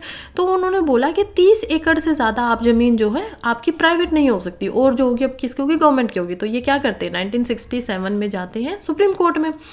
किस वजह से जाते हैं, क्योंकि इनके फंडामेंटल राइट जब उस समय पे 31 जो था फंडामेंटल राइट, वो ये भी था कि आपके पास में अपनी प्राइवेट प्रॉपर्टी रखने का अधिकार है। खैर हम देखेंगे कि कैसे वो 72nd अमेंडमेंट में फिर उसको हटाया जाएगा, वो हम बाद में समझेंगे। तो इसमें क्या बोला गया, इसमें कॉन्स्टिट्यूशन ने अपना ही कॉन्स्टिट्यूशन नहीं, सुप्रीम कोर्ट, उन्होंने अपना ही जो फैसला दिया गया था ना उसको थोड़ा सा हटा दिया। उन्होंने क्या बोला कि नहीं, यहाँ पर क्या बोला था, मैं लिख देती हूँ सो दैट ईजी रहे याद रखने। यहाँ पर बोला था डीपीएसपी जो है वो क्या है, बड़ी होंगी फंडामेंटल राइट से, राइट, कि इनको लागू करने के लिए इनमें अमेंडमेंट किया जा सकता है। यहाँ पर गोलकनाथ केस में वो बोलते हैं कि नहीं, ऐसा नहीं है। यहाँ पर बोलते हैं कि फंडामेंटल राइट जो है वो एक्चुअली में ट्रांसीडेंटल है, वो सैक्रोसेंट है, वो इतने इंपॉर्टेंट है कि उनके अंदर तो आप बदलाव करने की सोच ही नहीं सकते, तो उनको नहीं तोड़ा जा सकता। तो यहाँ पर क्या बोल दिया कि फंडामेंटल राइट जो है वो क्या है, बड़े हैं डीपीएसपी से, ठीक है। फिर केस होगा क्योंकि फिर से काम करना होगा। अब गवर्नमेंट कैसे काम करे, तो गवर्नमेंट इस केस को निपटाने के लिए 1971 में 24th कॉन्स्टिट्यूशनल अमेंडमेंट लेकर आती है। अब इसमें क्या किया, इसमें ये 3 नए यहाँ पर क्या लेकर आएंगी, आर्टिकल लेके आएंगी। जैसे कि अमेंडमेंट करेंगी 31C के अंदर, जो कि डीपीएसपी को प्रोटेक्ट करेगा, और फिर ये लेकर आएंगी 39B एंड 39C। ये कह रहे हैं कि ये जो डीपीएसपी लगाई जाएंगी ना, अगर ये जैसे कि ये क्या थे, प्रॉपर्टी से रिलेटेड थे, तो अगर ये आर्टिकल 14 एंड आर्टिकल 19 को तोड़ रही हैं, राइट टू इक्वालिटी, एंड यहाँ पर 19 हम देख पाएंगे जो कि बात कर रहा है, किस चीज़ की बात करता है, लिबर्टी से रिलेवेंट, ठीक है। तो अगर ये इनको तोड़ रहे हैं ना, तो इनमें क्या होगा कि हम नहीं मानेंगे, डीपीएसपी ऊपर मानी जाएंगी, क्योंकि काम भी तो करना है ना गवर्नमेंट को। फिर इसी के 2 साल के बाद में फिर से केस आता। अब इसमें इन्होंने एक और ये क्या बना दिया था, बी जो यहाँ पर बनाया गया था, इसमें बोला था कि ये इसको अगर तोड़ भी रही हैं तो यहाँ पर कोई भी जुडिशियल रिव्यू नहीं होगा, कोर्ट में नहीं जा सकती है ये चीज़। लेकिन इसी के 2 साल फिर बाद केस होगा केशवानंदी भारती केस के नाम से 1973 में ये होता है। और इसमें इन्होंने बोला कि देखिए ये बात तो ठीक है कि प्रोटेक्शन जो है आर्टिकल 14 एंड 19 की वो ठीक है, आप रख सकते हैं, बट जुडिशियल रिव्यू जो है वो यहाँ पर आप उसको नहीं हटा सकते हो। तो जुडिशियल रिव्यू को रहने दिया, राइट। यहीं से बेसिक स्ट्रक्चर लेकर आए कि कुछ चीज़ों में अमेंडमेंट कर देना, कुछ में नहीं कर देना। अब देखिए, अब यहाँ पर आपको एक और चीज़ याद रखनी होगी, बेसिक स्ट्रक्चर का क्या मतलब था। 13 जजेस का बेंच था, उसमें से 7 बिल्कुल एक जज की वजह से ये जो केस है वो बेसिक स्ट्रक्चर की तरफ गया। लेकिन इसका मतलब ये नहीं है कि बेसिक स्ट्रक्चर आज हमें पता है बहुत इंपॉर्टेंट है, वेरी इंपॉर्टेंट इट इज़। ये हमारी जो शक्तियाँ हैं, जो गवर्नमेंट की शक्तियाँ हैं, उससे हमें बचाता है, राइट। बट इससे पहले जब ये 6 जजेस मना कर रहे थे ना, तो वो कह रहे थे कि नहीं, फंडामेंटल को डीपीएसपी से ऊपर ही रखिए, ठीक है।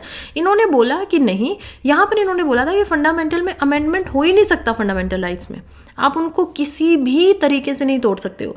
यहाँ पर इन्होंने बोला कि आप अमेंडमेंट कर लो, कोई बात नहीं, आप अमेंडमेंट कर लो फंडामेंटल राइट में, आर्टिकल 368 के तहत पे कर लो, इट्स फाइन, बट अब फिर से हम बता रहे हैं कि बेसिक स्ट्रक्चर में आप अमेंडमेंट नहीं कर पाओगे, ठीक है, और ये बार बार याद करने से ही याद होंगे। ऐसा नहीं हो सकता है कि अब मैं आपको बता के चली जाऊं और आप 5 दिन तक इनकी शक्ल ही ना देखें फिर आप कहेंगे कौन सा केस था, कौन सा केस था, ये केस था, वो केस था। नहीं, 4-5 बार याद करिए, हो जाएगा आराम से। फिर हम एक और बार हमें समझ में आता है, मिनर्वा मिल केस होता है 1980 में। ये मिल थी जिसको अगेन प्राइवेट कर लिया गया था, नेशनलाइजेशन हो रहा था मिल्स के ऊपर, तो इन्होंने केस किया। तो यहाँ पर इन्होंने बताया कि देखो हारमनी करनी पड़ेगी। हारमनी क्या होगी कि fundamental right as well as DPSP, ये दोनों ना किसी से बड़े हैं ना किसी से छोटे हैं, बल्कि ये दोनों बैलेंस बनाकर साथ में हमें चलना है। तो बैलेंस कैसे बनेगा, यहाँ पर ये रखिए, यहाँ पर ये रखिए, तो यहाँ पर क्योंकि ये है तो बैलेंस बना हुआ। अगर एक भी छोटा बड़ा होता तो क्या हो जाता, कुछ ऐसा सा हमें दिखाई देता, राइट। बट ये क्या है, बैलेंस बना के रखे हुए हैं, तो ये हमें इस केस से पता चलता है। चलिए, अब कुछ क्रिटिसिज्म भी है DPSP का। वो कैसे नहीं हो सकता है, लोगों को कोई चीज़ अच्छी लगती है, कोई चीज़ बुरी भी लगती है, और दोनों तरीके से ही हमें उसको पढ़ना भी चाहिए, राइट। तो चलिए समझते हैं क्रिटिसिज्म क्या क्या। क्रिटिसिज्म कह रहा है कि एक तो देखो नॉन इन्फोर्सेबल है, आप इनको लागू नहीं करवा सकते हो कि देखो ये लिखा गया जल्दी से इन्फोर्स करो, नहीं, वो पार्लियामेंट अपने हिसाब से करेंगे, ठीक है, कानून बनाएंगे। फिर बोल रहे हैं कि इलॉजिकली अरेंज की हुई है, किसी को कहीं पे रखा गया, किसी को कहीं पे रखा गया, इनको कैटेगोरिकली भी जो यहाँ पर बांटा जा सकता था। गांधीयन बना सकते थे, सोशलिस्ट बना सकते थे, लेकिन वैसा कुछ किया ही नहीं। तो ये एक आर्ग्यूमेंट में दिखाई देती है। क्लियरिटी की कमी है, बहुत जगह पे ऐसे एम्बिग्यूअस वर्ड्स का इस्तेमाल किया गया है कि सोसाइटी के लिए ठीक होना चाहिए, सोशल इकोनॉमिक हो जाना चाहिए, for the ST other backward castes. अरे भाई उसका मतलब क्या है वो तो समझा दो ना, आपने क्लियरिटी इतनी कम क्यों रखी है। It is also a criticism. Then हम चलते हैं रिएक्शनरी इन द नेचर, कि मतलब डिपेंड करता है, नेचर उनका ऐसा है कि डिपेंड करेगा कि गवर्नमेंट उनको करना चाह रही है, नहीं करना चाह रही है, या लेकर आ पाएगी या नहीं लेकर आ पाएगी, ये भी है। फिर कॉन्स्टिट्यूशनल कॉन्फ्लिक्ट, अगेन वही फंडामेंटल राइट वर्सेस DPSP जो हमने अभी पहले देखा। अब हम देखेंगे कि रीज़न क्या है, इनको इन्फोर्सेबल क्यों नहीं बनाया गया, कि इनको कोर्ट में लेकर क्यों नहीं खड़े हो सकते। आप देखिए, सबसे पहली बात थी लैक ऑफ रिसोर्सेज। अब आप एक ही दिन में उस समय पे यहाँ पर खाने को तो चीज़ें हैं नहीं, तो आप वहाँ पर यूनिफॉर्म सिविल कोड की बात लेकर आ रहे हो, नए नए आप एकदम से जवान देश बने हो, नहीं आप इतना अफोर्ड कर सकते। गवर्नमेंट मतलब लोग एकदम से आपके अपोजिट हो जाएंगे। अभी अभी तो पार्टीशन हुआ है धर्म के नाम पे, अभी अभी तो पाकिस्तान बना है, बांग्लादेश तो नहीं, ईस्ट पाकिस्तान उस समय पे था, लेकिन यही तो कारण थे ना। तो आप ये नहीं कर सकते हो। तो रिसोर्सेज की भी कमी थी, लार्ज स्केल इलिटरेसी थी, बहुत सारे लोग अनपढ़ थे, डाइवर्स सोसाइटिकल सेक्शंस जब हमें देखने को मिलते थे, और हिस्टोरिकल इन्फ्लुएंस पार्टीशन भी हुआ ही था, तो हम इतना बड़ा रिस्क तो नहीं ले सकते थे। तो ये कारण थे, इसलिए हमने क्या सोचा कि नहीं, धीरे धीरे ही इसको हम लागू करते जाएंगे। सिग्निफिकेंस की बात करते हैं, इनकी बुराइयां देख ली, सब कुछ देख लिया, लेकिन अब हम देखते हैं कि why they are so important, कि उनको कॉन्स्टिट्यूशन में जगह मिली है। सबसे पहली बात है useful as beacon lights to the court, यानी कि DPSP क्या है, देखिए जब भी कोर्ट में कुछ कन्फ्यूजन होता है ना, और उनको देखना है कि कोई एक कानून ठीक होना चाहिए नहीं होना चाहिए, तो वो उनको मदद करता है, एक लाइट की तरह काम करता है कि हाँ आप इनकी हेल्प से किसी कानून के ऊपर अपना जो मुकदमा है वो बता सकते हैं कि ठीक है नहीं है, कैसा होना चाहिए नहीं होना चाहिए। दूसरी बात है वेलफेयर स्टेट, ये गवर्नमेंट को एक विजन देता है कि उनको कहाँ तक पहुँचना है, क्या क्या काम करने हैं, क्या क्या हमारे जो कॉन्स्टिट्यूएंट असेंबली के जो निर्माता थे और जो कॉन्स्टिट्यूशन मेकर फोर फादर्स है हमारे, उन्होंने क्या क्या सोचा था, राइट, क्या क्या ठीक है, एक्चुअली में ठीक क्या है, ये वो बताता है, वेलफेयर स्टेट की तरफ लेकर जाता है। दूसरी बात ये है put positive obligation over the state, यानी पॉजिटिवली स्टेट को बोल रहा है कि ये आपको करना ही पड़ेगा। Then they guide executive in administration, administration में भी मदद करते हैं कि हाँ अगर ये काम होने चाहिए तो हमें भी ऐसे ऐसे काम करने चाहिए। Then facilitate in establishing friendly relation with foreign countries, तो ये तो हमने देखा ही था ना 47 वो बात ही कर रही है आर्टिकल में कि देखो फ्रेंडली रिलेशन बनाना, पीस लेके आना, प्रमोट करना, ठीक है, ऐसे लड़ाई झगड़ों में मत रहना, क्योंकि हमने World War I भी देख लिया, World War II भी देख लिया, अब तुम लोग शांति से रहो, तो ये समझ में आ रहा है। Then serve as standard and crucial test for the performance of the government, तो गवर्नमेंट की परफॉर्मेंस पे भी एक टेस्ट हो सकता है, बार बार उनको अपनी पॉलिसीज दिखानी पड़ेंगी ना, बतानी पड़ेंगी, लेजिस्लेचर को दिखाना पड़ेगा, गवर्नमेंट को दिखाना पड़ेगा कि देखो प्रूव करना पड़ेगा खुद को, तभी जो है लोग उनको क्या करेंगे। लोगों को भी तो डीपीएसपी दिखाई दे रही है ना, लोगों को भी जो एजुकेटेड वर्ग है, जैसे आप हैं, मैं हूँ, पढ़ रहे हैं अब हम इनको, तो हम भी तो अब एक्चुअली में टेस्ट कर सकते हैं गवर्नमेंट को कि उन्होंने क्या किया है अभी तक, क्या उन्होंने जो करना चाहिए था उस तरीके से काम किए हैं, कितने किए हैं, या फिर सिर्फ वो पॉलिटिकल खेल ही रहे हैं बस। तो ये एक बहुत इंपॉर्टेंट चीज़ हो जाती है। दूसरी बात है, फंडामेंटल राइट्स का सप्लीमेंट है, ना तो उनको ये क्या कर सकता है, बदल सकता है, ना उनके साथ ऐसा है कि एक तरीके से उनको हटा दे, नहीं, सप्लीमेंट की तरह काम करेगा। फंडामेंटल राइट्स हैं जो इंडिविजुअल को अधिकार दे रहे हैं, ये कुछ ऐसे अधिकार हैं जो फंडामेंटल राइट्स से अलग हैं, राइट, तो सप्लीमेंट की तरह काम कर रहा है। तो ये एक बहुत इंपॉर्टेंट चीज़ है। फिर अचीवमेंट भी है, डीपीएसपी ने आज तक ऐसा क्या क्या करके दिखा दिया वो हम देखेंगे। देखिए बहुत इंपॉर्टेंटली अगर आप पढ़ेंगे तो वुमेन एम्पावरमेंट का एक्ट देखेंगे, क्या है, मैटरनिटी बिलीफ एक्ट 1905 में लेकर आया गया। यहाँ पे बिलीफ नहीं, रिलीफ आएगा, एक्चुअली में गलत लिखा हुआ है। तो मैटरनिटी रिलीफ एक्ट 2005 में लेकर आया गया। Then environment wild life protection act 2005 में ही लेकर आया गया, ये भी हमें डीपीएसपी में दिखाई देता है, ठीक है। फिर हम देखेंगे एनिमल के ऊपर, prevention of cruelty to animal act 1960 में लेकर आया गया। फिर हम देखते हैं right to work, MNREGA act जो है 2005 में, वो यहाँ पर लेकर आया गया। राइट टू एजुकेशन ये 2009 में लेकर आया गया। तो ये सारी चीज़ें क्या है जो डीपीएसपी में लिखा गया है, उनको ये परिवर्तित कर रही हैं कानून में। वो तो नॉन इन्फोर्सेबल है, लेकिन ये क्या हो गई है, इनकी मदद से इन्फोर्स होती जा रही हैं, राइट। तो ये भी हमें एक समझ में आ रहा है।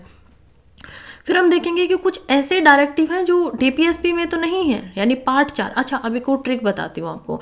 हमें पता है फंडामेंटल राइट्स आते हैं पार्ट 1 के अंदर, राइट। तो अभी तक मैं आपको पार्ट 4 पढ़ा चुकी हूँ संविधान की।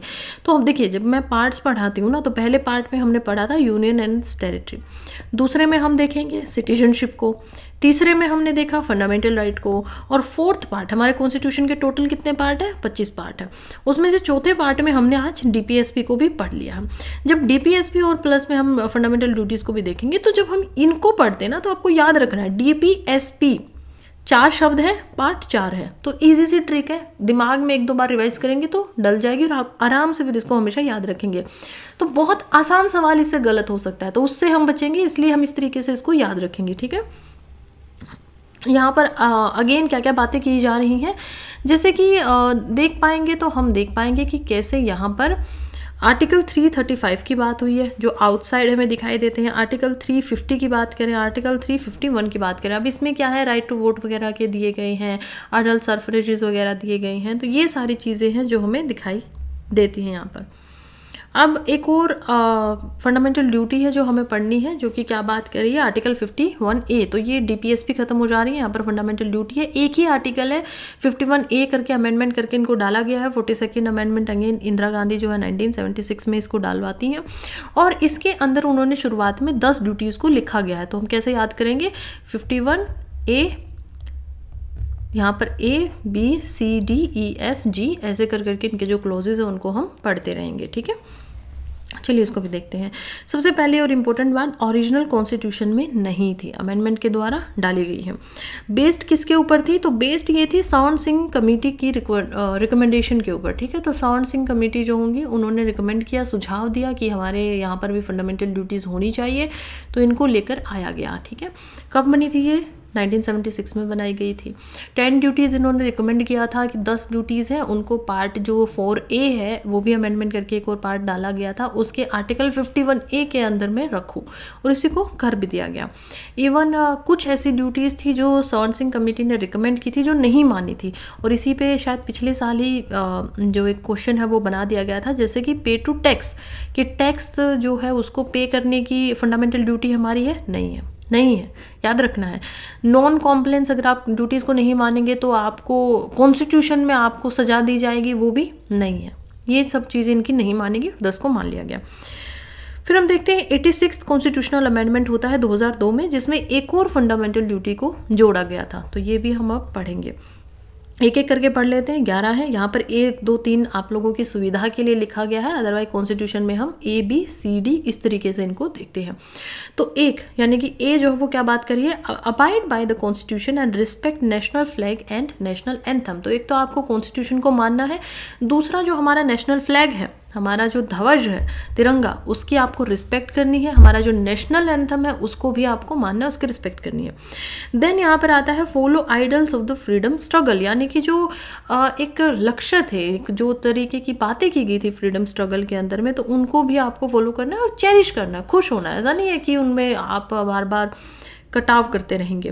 Protect sovereignty and integrity of India, तो इंडिया खुद में एक सॉवरेन नेशन है, किसी के अंडर नहीं आता है। इंटीग्रिटी, इंडिया की खुद की अपनी एक पहचान है, खुद की अपनी एक, हम देखेंगे कि I am not able to अभी रिमेंबर कि इंटीग्रिटी का हिंदी मतलब क्या होता है, लेकिन इंटीग्रिटी को आप एक तरीके से अपनी डिग्निटी की तरह देख सकते हैं, लेकिन इंटीग्रिटी डिग्निटी से भी थोड़ा ऊपर का भाग हो जाता है कि हमारा सम्मान, ठीक है। यहाँ पर एक और शब्द आना चाहिए था, यूनिटी, ठीक है। तो यूनिटी भी क्या होगी, वो भी प्रोटेक्ट करनी है। तो ये 3 चीज़ें बात की जा रही हैं। देन यहाँ पर है कि आपको डिफेंड करना है कंट्री को, और नेशनल सर्विस जो है अगर बुला लिया जाए, हालांकि अभी तक नहीं है क्योंकि पॉपुलेशन इतनी ज़्यादा है, जैसे आप कई कंट्रीज़ में देखेंगे, साउथ कोरिया वगैरह हो गया, उनमें क्या होता है आपकी मैंडेटरी आर्मी सर्विस आपको देनी पड़ेगी, चाहे आप कुछ भी हो, ठीक है। तो वो एज के ऊपर डिपेंड करता है। शायद as far as I am able to remember ये वहाँ पर भी होता है, इजराइल वगैरह में भी, तो ये उधर भी हमें देखने को मिलता है। तो बहुत सारी कंट्रीज ऐसी हैं जो लगाती हैं, लेकिन इंडिया में ऐसा मैंडेटरी तो नहीं किया, बट बोला है कि अगर ज़रूरत पड़ी अपनी कंट्री को डिफेंड करने के लिए तो आपको सर्विस देने के लिए आना पड़ सकता है, और ये आपकी ड्यूटी है, आपका कर्तव्य है as being a citizen of India, ठीक है। देन हम देखेंगे स्पिरिट ऑफ कॉमन ब्रदरहुड, यानी कि भाईचारे की जो स्पिरिट है वो आपको बरकरार रखनी है। ये झगड़ा वगड़ा नहीं करना है, धर्म कास्ट वगैरह ये सब नहीं करना है, फ्रेटर्निटी की तरफ आगे बढ़ना है, भाईचारे की तरफ जाना है। Preserve composite culture, composite culture का क्या मतलब है, कंपोजिट का मतलब है अलग अलग तत्व से बना हुआ। हमारे कल्चर जो है इंडिया का, उसमें बहुत सारे, अगेन वही कास्ट क्रीड रेस, पता नहीं कितने लोग हैं, कितनी मान्यताएं हैं, तो उन सबको भी जो उनके अच्छे गुण हैं उन सबको हमें क्या करना है, प्रिजर्व करके रखना है। प्रिजर्व नेचुरल एनवायरनमेंट, एनवायरनमेंट को क्या करना है, प्रिजर्व करना है। अगेन ये हमने कहाँ पे देखा था, DPSP में भी देखा था, तो ये याद रखना है हमें। डेवलप साइंटिफिक टेम्पर, यानी कि आपको कोशिश करते हुए जाना है कि आपकी जो साइंटिफिक टेम्पर है वो बने, ह्यूमनिज्म और स्पिरिट जो है इंक्वायरी एंड रिफॉर्म की वो हमेशा बरकरार रहे, being a citizen of India. तो ये इस चीज़ का आपको ध्यान रखना है। Safe guard public property, public property जो मतलब वायलेंस वगैरह कर रहे हो, बसों को जला दे रहे हो, बसें आपकी खुद की नहीं थी, वो पब्लिक की थी, तो उसको आपको नहीं करना है, ये भी आपका एक कर्तव्य है। तो पब्लिक प्रॉपर्टी चाहे कुछ भी क्यों ना हो, कोई भी पब्लिक प्रॉपर्टी हो सकती है ना, जैसे वायलेंस वगैरह से बचना है, कुछ मोन्यूमेंट्स हो गए, कोई लाइब्रेरी बनाई गई है गवर्नमेंट के द्वारा बच्चों को पढ़ने के लिए, स्टेडियम बनाए गए हैं, तो ये सब पब्लिक प्रॉपर्टी में आता है और उनको क्या करना है, बचा के रखना है। स्ट्राइव फॉर एक्सीलेंस, हमेशा कोशिश करती रहनी है कि अपने इंडिविजुअल और कलेक्टिव एक्टिविटी कर करके कि हम एक्सीलेंस की तरफ पहुंचे, नेशन को कंटिन्यूसली राइज करते रहे, higher level of endeavour and achievement की तरफ हम लेकर जाते रहें। ये 11th है जो कि हमें 86th अमेंडमेंट एक्ट 2002 में ऐड होते हुए दिखाई दी थी। इसमें क्या है, duty to all parents and guardian to send their children in the age group of 6 to 14 to the school, यानी कि हर एक माँ बाप की ये ड्यूटी है इंडिया के सिटीजन होने के नाते कि उनको अपने बच्चे जो 6 से 14 साल की उम्र के हैं उनको स्कूल में भेजना ही भेजना। अब ये तीनों जगह मिलेगी हमें। फंडामेंटल राइट्स में बोलेंगे कि ये बच्चों का अधिकार है, 21A के तहत पे 6 से 14 साल की उम्र में उनको मिलेगा ही मिलेगा पढ़ाई। फिर हम DPSP में देखेंगे जिसमें बोला गया है अर्ली चाइल्ड केयर जो कि सिर्फ 6 साल तक की यहाँ पर बात कर रही है, और ड्यूटी में बोला गया है कि पेरेंट्स का भी कर्तव्य है कि वो भेजेंगे ही भेजेंगे, ठीक है। तो ये हम देख पाएंगे।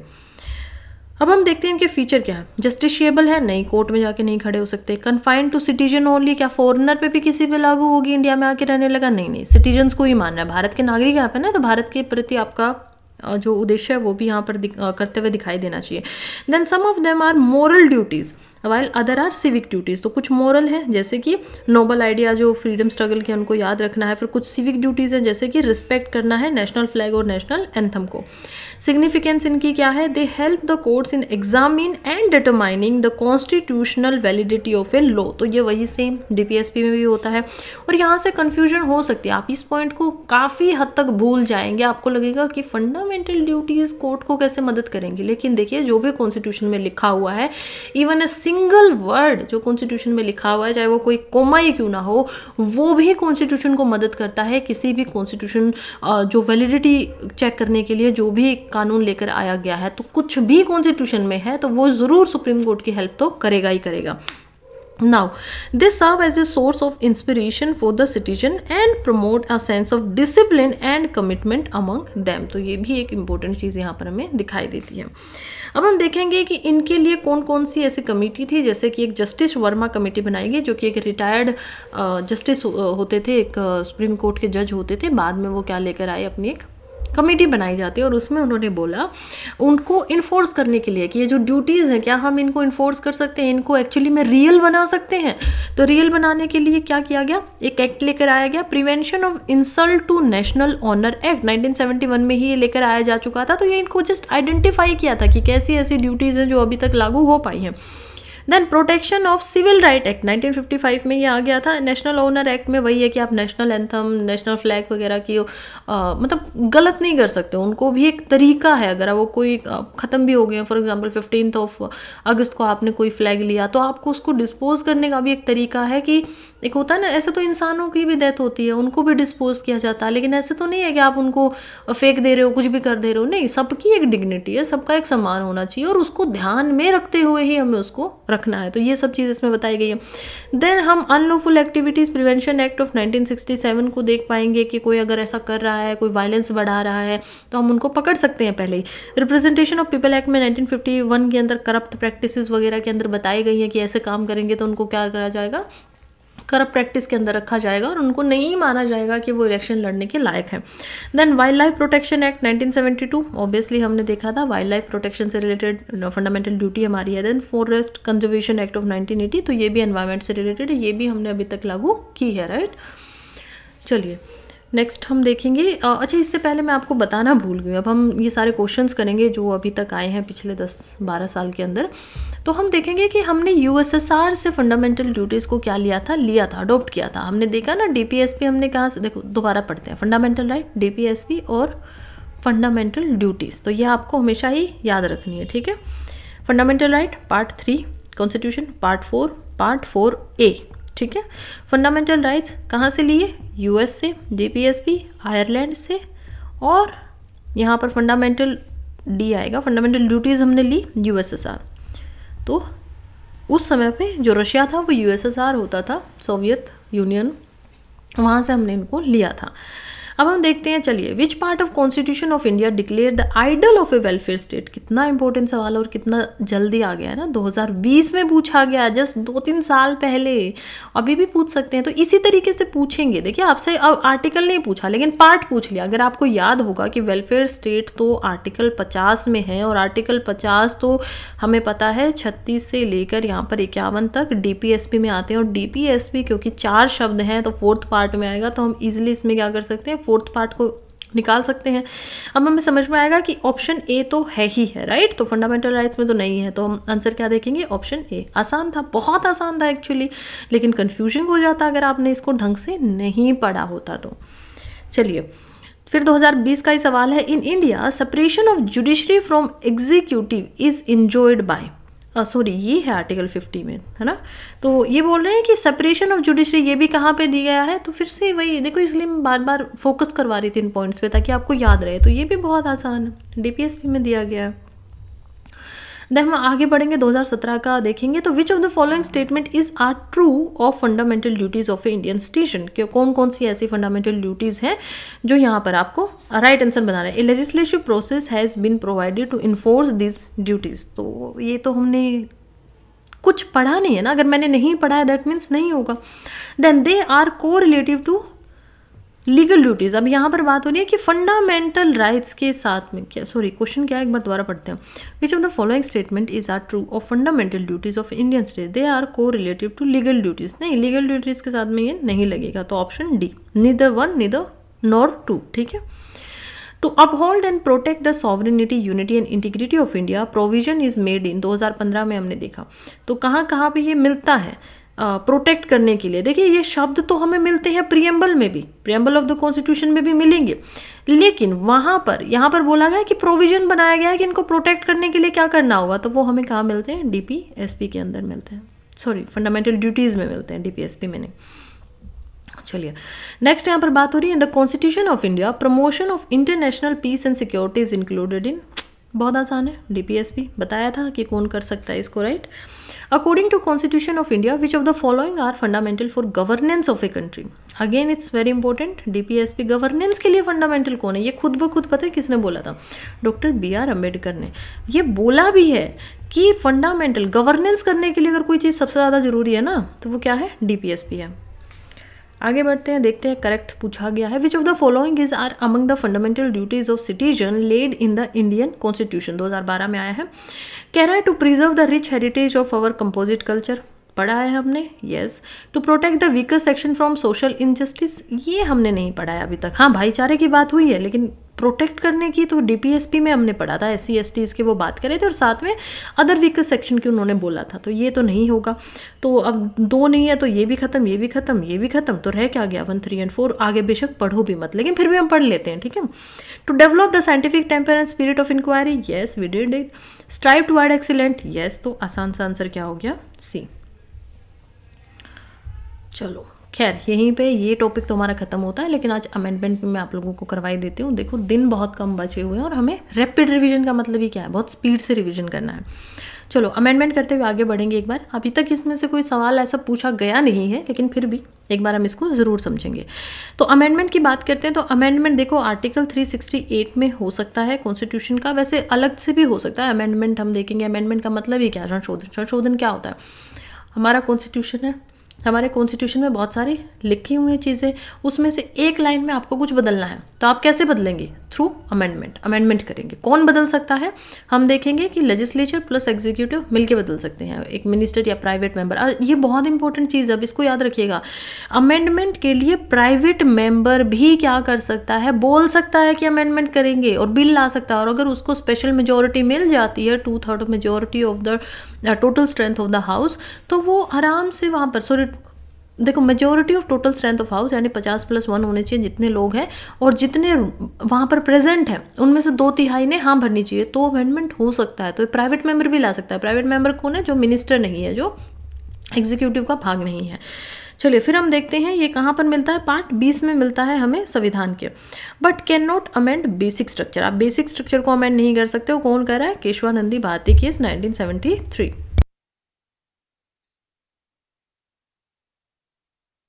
अब हम देखेंगे, ये तो हमने समझ लिया कि अमेंडमेंट होता कैसे है, लेकिन प्रोसीजर क्या है अमेंडमेंट का।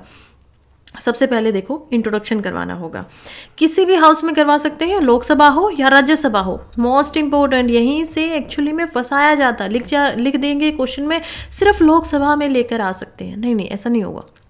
लोकसभा और राज्यसभा अमेंडमेंट के लिए आप किसी भी हाउस में इसको क्या कर सकते हैं, इंट्रोड्यूस कर सकते हैं बिल को, लेकिन स्टेट लेजिस्लेचर में नहीं कर सकते हैं। अब देखिए ये अमेंडमेंट यूएसए से थोड़ा अलग है। यूएसए में अगर जो 2/3 हम देखेंगे मेजॉरिटी हो जाएगी स्टेट्स की, तो वो भी अमेंड करवा सकती हैं, जो सेंट्रल वहाँ का जो कॉन्स्टिट्यूशन है उसके अंदर भी, राइट, तो वो है। लेकिन इंडिया में ऐसा कुछ प्रोविजन है ही नहीं।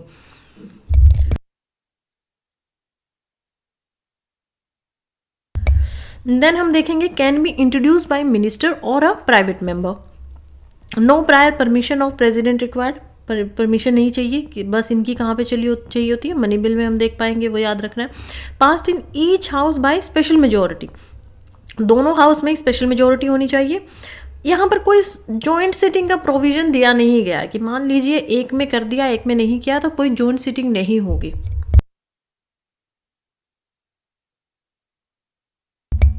उसके बाद हम देखेंगे to amend federal provision also be ratified by legislature of half state of with simple majority. State introduce नहीं कर सकती हैं, बोल नहीं सकती अमेंड करो, लेकिन अगर स्टेट का 7th शेड्यूल में जो लिस्ट दी गई और उसमें जो स्टेट लिस्ट है जिसके अंदर हम देख पाएंगे यहाँ पर 58 जो प्रोविजंस है वो रखे गए, यूनियन लिस्ट में 9 रखे गए हैं और यहाँ पर हम देख पाएंगे 52 होते हैं कंकरेंट में, ठीक है। तो हम देखेंगे कि इसमें से अगर किसी चीज़ पे आप बना रहे हो ना, तो फिर आपको जो जितनी स्टेट है 28 है, इनमें से 14 ऐसी स्टेट होनी चाहिए जिनमें सिंपल मेजोरिटी से जितने लोग बैठे हुए हैं वहाँ से हुआ और उसमें से 50+1 लोगों ने अगर वोट कर दिया तो वो माना जाएगा, तो वो आप कर सकते हो। प्रेसिडेंट का एसेंट यस सभी में लेना होता है, वो तो कोई भी बिल आप दे दीजिए तो उसमें क्या होगा, पहले एक हाउस उसको पास करेगा, फिर दूसरा करेगा, फिर बाद में प्रेसिडेंट के पास में भेजा जाता है।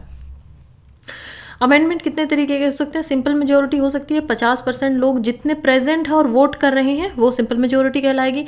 स्पेशल मेजोरिटी होगी, यानी कि जो प्रेजेंट है उसमें से 2/3 जो है उनको क्या करना चाहिए, वोट होना चाहिए। सिंपल में क्या था, मान लीजिए प्रेजेंट है, टोटल हाउस की हमारी स्ट्रेंथ है 550, उसमें से 300 प्रेजेंट है, इसमें से 150+1 ने अगर यहाँ पर वोट कर दिया तो क्या होगा, मान लिया जाएगा।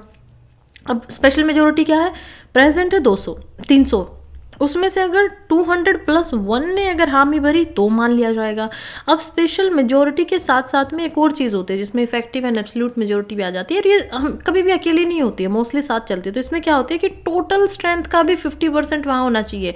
तो अब 300 लोग थे और हमारी टोटल स्ट्रेंथ क्या थी, 550, 550 में से 300 कितने हो जाते हैं, इसका 50% कितना होगा, 275 होगा। तो 275 से ज़्यादा है, यस तो हो सकता है। अगर इससे कम होते तो क्या होता है, अगर 250 लोग ही होते तो ये नहीं माना जाता। देन थर्ड टाइप है special majority and consent of the state. अब इसमें क्या होगा कि आपको सेम स्पेशल मेजोरिटी तो रखनी है, लेकिन साथ में वही 14 स्टेट से सिंपल मेजोरिटी से आपको हामी भरवानी होगी। और ये कहाँ पर आते हैं, ये जो दो है ना, स्पेशल मेजोरिटी एंड हाफ, ये आते हैं आर्टिकल 368 में, और सिंपल मेजोरिटी आर्टिकल 368 में नहीं दिया गया है, ये याद रखने वाली बात है। तो सबसे पहले आपको याद रख लेना, देखो बहुत सारी इंपॉर्टेंट बातें पता है क्या है, कि आपको एक चीज़ को याद कर लेना है, ठीक है। स्पेशल मेजोरिटी का हमें पता है, फंडामेंटल राइट्स में स्पेशल मेजोरिटी चाहिएगी आपको, या फिर ये एक दो चीज़ें ही हैं जिसमें स्पेशल मेजोरिटी है। लेकिन सिंपल मेजोरिटी को अगर आप याद कर लोगे ना, देखिए काफ़ी सारी है मुझे पता है, लेकिन अगर ये याद हो गई तो इसमें से सवाल गलत नहीं होगा, एक सवाल आएगा और ये गलत नहीं होगा, that is most important thing. तो सबसे पहले स्पेशल मेजोरिटी को हम याद करते हैं। जब भी कोई नई स्टेट बनानी हो तो उसके लिए क्या चाहिए, सिंपल मेजोरिटी चाहिए, ठीक है। सिंपल मेजोरिटी, आराम से जितने लोग हैं वहाँ पर उसमें से 50+1 को क्या कर देना है, वोट करना, और बन जाएगी। Formation of a new state and alternation of area. अब ये वो चीज़ें हैं जिसमें हमें हाफ ऑफ द स्टेट का कंसेंट नहीं चाहिए। जब मैंने आपको यूनियन एंड इट्स टेरिटरी समझाया था तभी भी ये बात बताई थी। अब यहाँ से आपको रट लेना, ये चीज़ मैं बोलूँगी कि बिल्कुल रट लो, बिल्कुल बेनिश्चित होकर रट लो। 10-15 चीज़ें हैं, आराम से याद करो, चाहे 5 दिन इस पर लगा दो, रोज एक बार पढ़ो, सुबह सुबह याद हो जाएंगी, 5-10 बार पढ़ने से याद हो जाएंगी, और सच में जो क्वेश्चन आपका गलत हो सकता है वो बच जाएगा। और टू बी वेरी ऑनेस्ट, जिनका हो रहा है और जिनका नहीं हो रहा है उसमें 2 से 3 सवालों का ही डिफरेंस होता है, 5 से 6 नंबर का ही फ़र्क होता है। तो उससे अच्छा है ना कि हम थोड़ा सा सावधानी करके आगे बढ़ें। एनीवे, फिर हम देखेंगे अबॉलिशन और creation of legislative council in state. अगर लेजिस्लेटिव काउंसिल बनवानी है तो 1 या 2 स्टेट जो होंगी वो क्या करेंगे, अपने यहाँ पर अपना जो बिल है उसको पास करेंगी, पार्लियामेंट तक भेजेंगी। पार्लियामेंट अगर चाहे तो सिंपल मेजोरिटी से ही बनाएगा, ठीक है। उसमें स्टेट से ना उनको कुछ पूछना है, कुछ नहीं करना है। देन हम देखेंगे सेकेंड शेड्यूल, जो देखिए अब ये बहुत इंपॉर्टेंट है। हमारे कॉन्स्टिट्यूशन में कितने शेड्यूल है, 12 शेड्यूल है। उसमें से जो 2nd, 5th as well as 6th, ये जो 3 शेड्यूल है ना, इसमें कुछ भी हो वो सिंपल मेजोरिटी से आराम से हो जाएगा। सेकेंड शेड्यूल बात क्या करता है, सेकेंड शेड्यूल यहाँ पर बात कर रहा है ओथ्स की, ओथ्स की बात कर रहा है, oaths and affirmation. Oaths and affirmation कौन करवा रहे हैं यहाँ पर, सॉरी, ओथ्स नहीं, इमोलमेंट्स की बात करता है, सैलरीज की बात करता है, वो 3rd शेड्यूल है ओथ्स की जो बात करता है। तो इमोलमेंट्स यानी कि सैलरी की बात कर रहा है, तो उसमें आप जो भी आपको घटाना बढ़ाना क्या कर सकते हो, सिंपल मेजोरिटी से कर सकते हो। 5th शेड्यूल यहाँ पर क्या बात करता है, ऐसी स्टेट्स की जिनमें ट्राइबल एरियाज़ हैं तो उसमें कुछ करना है तो सिंपल मेजोरिटी से हो जाएगा। 6th शेड्यूल ऐसे स्पेशल स्टेट की बात कर रहा है, ATM स्क्वेयर के नाम से मैंने इसको याद किया हुआ है, असम, यहाँ पर हम देख पाएंगे त्रिपुरा, मेघालय एंड मणिपुर। तो ये भी क्या बात कर रहे हैं, ये बात कर रहे हैं उन स्टेट की जिसमें ट्राइबल एरिया ज़्यादा है, तो उसमें भी आप सिंपल मेजोरिटी से कर सकते हो, तो ये आपको याद रखना है। देन एलोवेंसेस जो होते हैं, प्रिविलेज होते हैं प्रेसिडेंट के, गवर्नर के, स्पीकर के, जजेस वगैरह के, तो ये भी अगेन इसमें सेकंड में ही आ जाएगा। तो ये आराम से वो हो सकते हैं कि सिंपल मेजोरिटी से पास कर दिया। क्वोरम, पार्लियामेंट को चलाने के लिए क्वोरम है जो कि 10% जितने जो स्ट्रेंथ है हाउस की वो होनी चाहिए, यानी कि कम से कम 55 इंसान तो ऐसे होने ही चाहिए जो पार्लियामेंट में प्रेजेंट हो, लोकसभा में प्रेजेंट हो, और 25 राज्यसभा के होने चाहिए, तब जाके ही आप कोई काम करोगे, वरना तो नहीं होगा। उससे पहले मीटिंग कुछ मानी ही नहीं जाएगी, स्पीकर डिसाइड करेंगे। तो कोरम को बढ़ाना है, घटाना है, 15% कर देना है, 10% कर देना है, 5% कर देना है, तो वो सब भी सिंपल मेजोरिटी से हो जाएगा। सैलरीज एंड अलाउंसेज जो होती है मेंबर ऑफ पार्लियामेंट की, उसमें भी सिंपल मेजोरिटी चाहिए। रूल्स एंड प्रोसीजर जो है पार्लियामेंट की, सिंपल मेजोरिटी। प्रिविलेजेस हैं पार्लियामेंट की और उसके मेंबर्स की, कमिटीज़ की, सिंपल मेजोरिटी। इंग्लिश लैंग्वेज का यूज़ होता है पार्लियामेंट में, सिंपल मेजोरिटी। यहाँ पर आप हिंदी कर दो, गुजराती कर दो, सिंपल मेजोरिटी से कर सकते हो। नंबर ऑफ प्रेजेंट जजेस इन द सुप्रीम कोर्ट, कितने जजेस की नंबर फिलहाल है, अभी स्ट्रेंथ हमें पता है ना 33 स्ट्रेंथ हमारी है सुप्रीम कोर्ट में, एक चीफ जस्टिस को अगर हम लगा ले तो वो भी क्या चाहिए, बढ़ानी है। तो आप क्या कर सकते हो, सिंपल मेजोरिटी से कर सकते हो। Conferment of more jurisdiction on supreme court, देखो जुरिस्डिक्शन आपको सुप्रीम कोर्ट का बढ़ाना है। बढ़ाने का क्या मतलब है कि ये इस चीज़ पे भी काम कर सकते हैं। जुरिस्डिक्शन तो पूरे इंडिया की टेरिटरी तो सुप्रीम कोर्ट के अंदर आती ही है, लेकिन कुछ ऐसी चीज़ें हैं ना जो पार्लियामेंट के एग्जीक्यूटिव के अंडर में, और वो चाहते हैं पार्लियामेंट की नहीं ये काम भी एक्चुअली में सुप्रीम कोर्ट ही करे, तो जुरिस्डिक्शन किसका बढ़ रहा है, सुप्रीम कोर्ट का बढ़ रहा है। तो उसको बढ़ाने के लिए भी पार्लियामेंट में क्या चाहिए, सिंपल मेजोरिटी ही चाहिए है। Then citizenship acquisition and termination, simple majority से। Election to parliament and state legislature, तो इलेक्शंस में अगर कोई बदलाव करना है, again simple majority. Delimitation of constituencies, तो यहाँ पर वन नेशन वन अब वो जो आ रहा है तो वो भी आप इससे सोच सकते हैं। डिलिमिटेशन ऑफ कॉन्स्टिट्यूएंसीज, किस कॉन्स्टिट्यूएंसी को बढ़ाना है, किसको घटाना है, पॉपुलेशन के आधार पे जब हम करते हैं तो वो भी सिंपल मेजोरिटी पॉपुलेशन पे ही होता है। देन यूनियन टेरिटरीज में कुछ बदलाव करना है, simple majority. 5th schedule 6th schedule, again simple majority. ठीक है, तो ये आपको रट लेने हैं, पक्का से रट लेने हैं, 2-3 बार बोल रही हूँ, this is most important part. ठीक है, फिर हम देखते हैं स्पेशल मेजोरिटी किससे होगी, फंडामेंटल राइट। डीपीएसपी में आपको स्पेशल मेजोरिटी चाहिए कि वो सारे प्रोविजन जो फर्स्ट एंड थर्ड कैटेगरी के अंदर नहीं है, यानी कि हम देखेंगे जो स्पेशल उसमें नहीं आते हैं उसके अंदर। फिर हम देखते हैं थर्ड कैटेगरी होती है ये स्पेशल मेजोरिटी, लेकिन साथ में आधी स्टेट का कंसेंट भी चाहिए। तो क्या क्या होगा, जब प्रेसिडेंट की इलेक्शन और उसके मैनर की बात हो रही है, तो प्रेसिडेंट क्योंकि सिर्फ लोकसभा को एग्जीक्यूटिव को नहीं करना ना, उसमें तो स्टेट के जो एमएलएज होते हैं वो भी वोट करते हैं। तो इसी वजह से हम देखते हैं कि यहाँ पर इसमें हाफ ऑफ द स्टेट का हमें क्या चाहिए, परमिशन चाहिए। Then the extent of executive power of this union and state, अगर आप यूनियन और स्टेट की पावर में कुछ, एग्जीक्यूटिव पावर में कुछ बदलाव करना चाह रहे हो, अगेन आपको स्टेट की परमिशन चाहिए। Supreme court and high court के स्ट्रक्चर में कुछ बदलाव करना है, अगेन क्योंकि हाई कोर्ट और सुप्रीम कोर्ट क्या है, स्टेट की भी, इंटर जो स्टेट होती है उनके लिए भी, और हाई कोर्ट तो स्टेट का ही हो गया।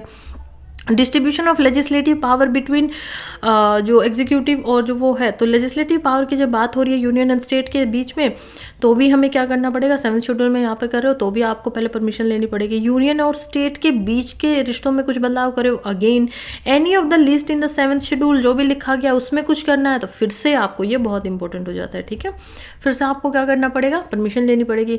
Representation of state in parliament, parliament में क्या रिप्रेजेंटेशन है, तो राज्यसभा में आते हैं ना, तो वहाँ पे कुछ बदलाव करना है, अगेन परमिशन लेनी पड़ेगी। Power of parliament to amend the constitution and its procedure, article 368 को भी अगर आपको अमेंड करना है तो भी आपको परमिशन लेनी ही पड़ेगी सभी से। ठीक है, इसके कुछ क्रिटिसिज्म भी है, हमारे अमेंडमेंट का जो प्रोसीजर है वो ना ज़्यादा रिजिड है ना ज़्यादा फ्लेक्सिबल है, बीच का है। ठीक है, सिंपल मेजोरिटी भी है तो फ्लेक्सिबिलिटी को दिखा देती है, स्पेशल मेजोरिटी है और जो ये स्पेशल मेजोरिटी विद स्टेट हम देख पाएंगे तो ये रिजिडिटी को दिखा देता है कि काफ़ी मुश्किल बना देता है। तो इसके क्रिटिसिज्म ये है कि एक तो देखो स्पेशल बॉडी नहीं बनाई गई है कॉन्स्टिट्यूएंट असेंबली की तरह, तो ऐसे देखो एक्चुअली में यूएस में हमें एक स्पेशल मेजोरिटी दिखाई देती है, स्पेशल बॉडी दिखाई देती है कॉन्स्टिट्यूएंट को चेंज करने के लिए, वो इंडिया में नहीं है। दूसरी बात है power to initiate amendment to constitution lies with parliament and not state legislature, कि स्टेट के पास में भी होना चाहिए कि अगर 2/3 जो स्टेट्स हैं वो बोले, तो ऐसा यूएस में है लेकिन इंडिया में नहीं है। Major part of constitution amended by parliament alone, तो पार्लियामेंट खुद ही कर लेगी अपने आप में, बस बहुत ही कम ऐसे केसेस है जिसमें स्टेट के कंसेंट की ज़रूरत होती है, तो ये भी एक कंसर्न की बात है। No prescribe time frame within the state legislature should ratify an amendment, कि ये नहीं बताया गया कि आपने बोला कि स्टेट से परमिशन चाहिए, लेकिन ये नहीं बताया कि 10 दिन में चाहिए, 15 दिन में चाहिए, 1 महीने के अंदर चाहिए, तो वो एक नहीं दिया गया है। No provision for holding joint sitting, जो ऑर्डिनरी बिल होते हैं उसमें आप जॉइंट सिटिंग करवा लेते हो, लेकिन अमेंडमेंट में आपने कोई प्रोसीजर ही नहीं दिया है, अगेन ये क्रिटिसिज्म हमें देखने को मिलता है। चलिए इमरजेंसी हम नेक्स्ट वीडियो में करेंगे, उससे पहले एक बार अब तक जितना पड़ा है उसको रिवाइज़ कर लेंगे सारा का सारा। तो ये हमारा फर्स्ट रिवीजन होगा। उसके बाद में हम क्या करेंगे कि नेक्स्ट जो हमारा मंडे आएगा उसमें जो ये पढ़ेंगे, हम इमरजेंसी से आगे का पढ़ेंगे उसको रिवाइज़ करेंगे, ठीक है। 2 पार्ट हमारे बन गए। अब जब नेक्स्ट मंडे आएगा तो उसको हम क्या करेंगे कि पार्ट 1 एंड पार्ट 2 दोनों को रिवाइज़ करेंगे। फिर उसके बाद वाला मंडे आएगा तो उसको हम, वैसे उससे पहले कोर्स ही ख़त्म हो जाएगा, लेकिन उसमें भी कोशिश करूँगी मैं आपको कि जो पार्ट 1, 2, 3, 4 ये सारे के सारे पार्ट एक बार हम फिर से रिवाइज़ करें और फिर आगे इसको स्टॉप करके आगे बढ़ जाएँ, ठीक है। तो उसके बाद में वैसे जो MCQ है, सॉरी MCQ नहीं, PYQ, ये मैं ऑलरेडी आप लोगों को साथ साथ करवा ही रही हूँ। फिर भी एक बार और लास्ट में एक बार PYQ करवा दूँगी एक साथ में मिला के, ठीक है। उस टाइम पे हमारा टॉपिक नहीं पढ़ेंगे, हम जस्ट PYQ करते हुए आगे बढ़ेंगे। तो PYQs के 2 रिवीजन हो जाएंगे। एक बार खुद कर लेना यार जाने से पहले, तो 3 रिवीजन करके जाओगे आराम से, आपके 2-4 सवाल PYQ की वजह से ही ठीक हो जाएंगे। चलो यहीं पे ख़त्म करती हूँ। पढ़ते रहिए, आगे बढ़ते रहिए। All the very best.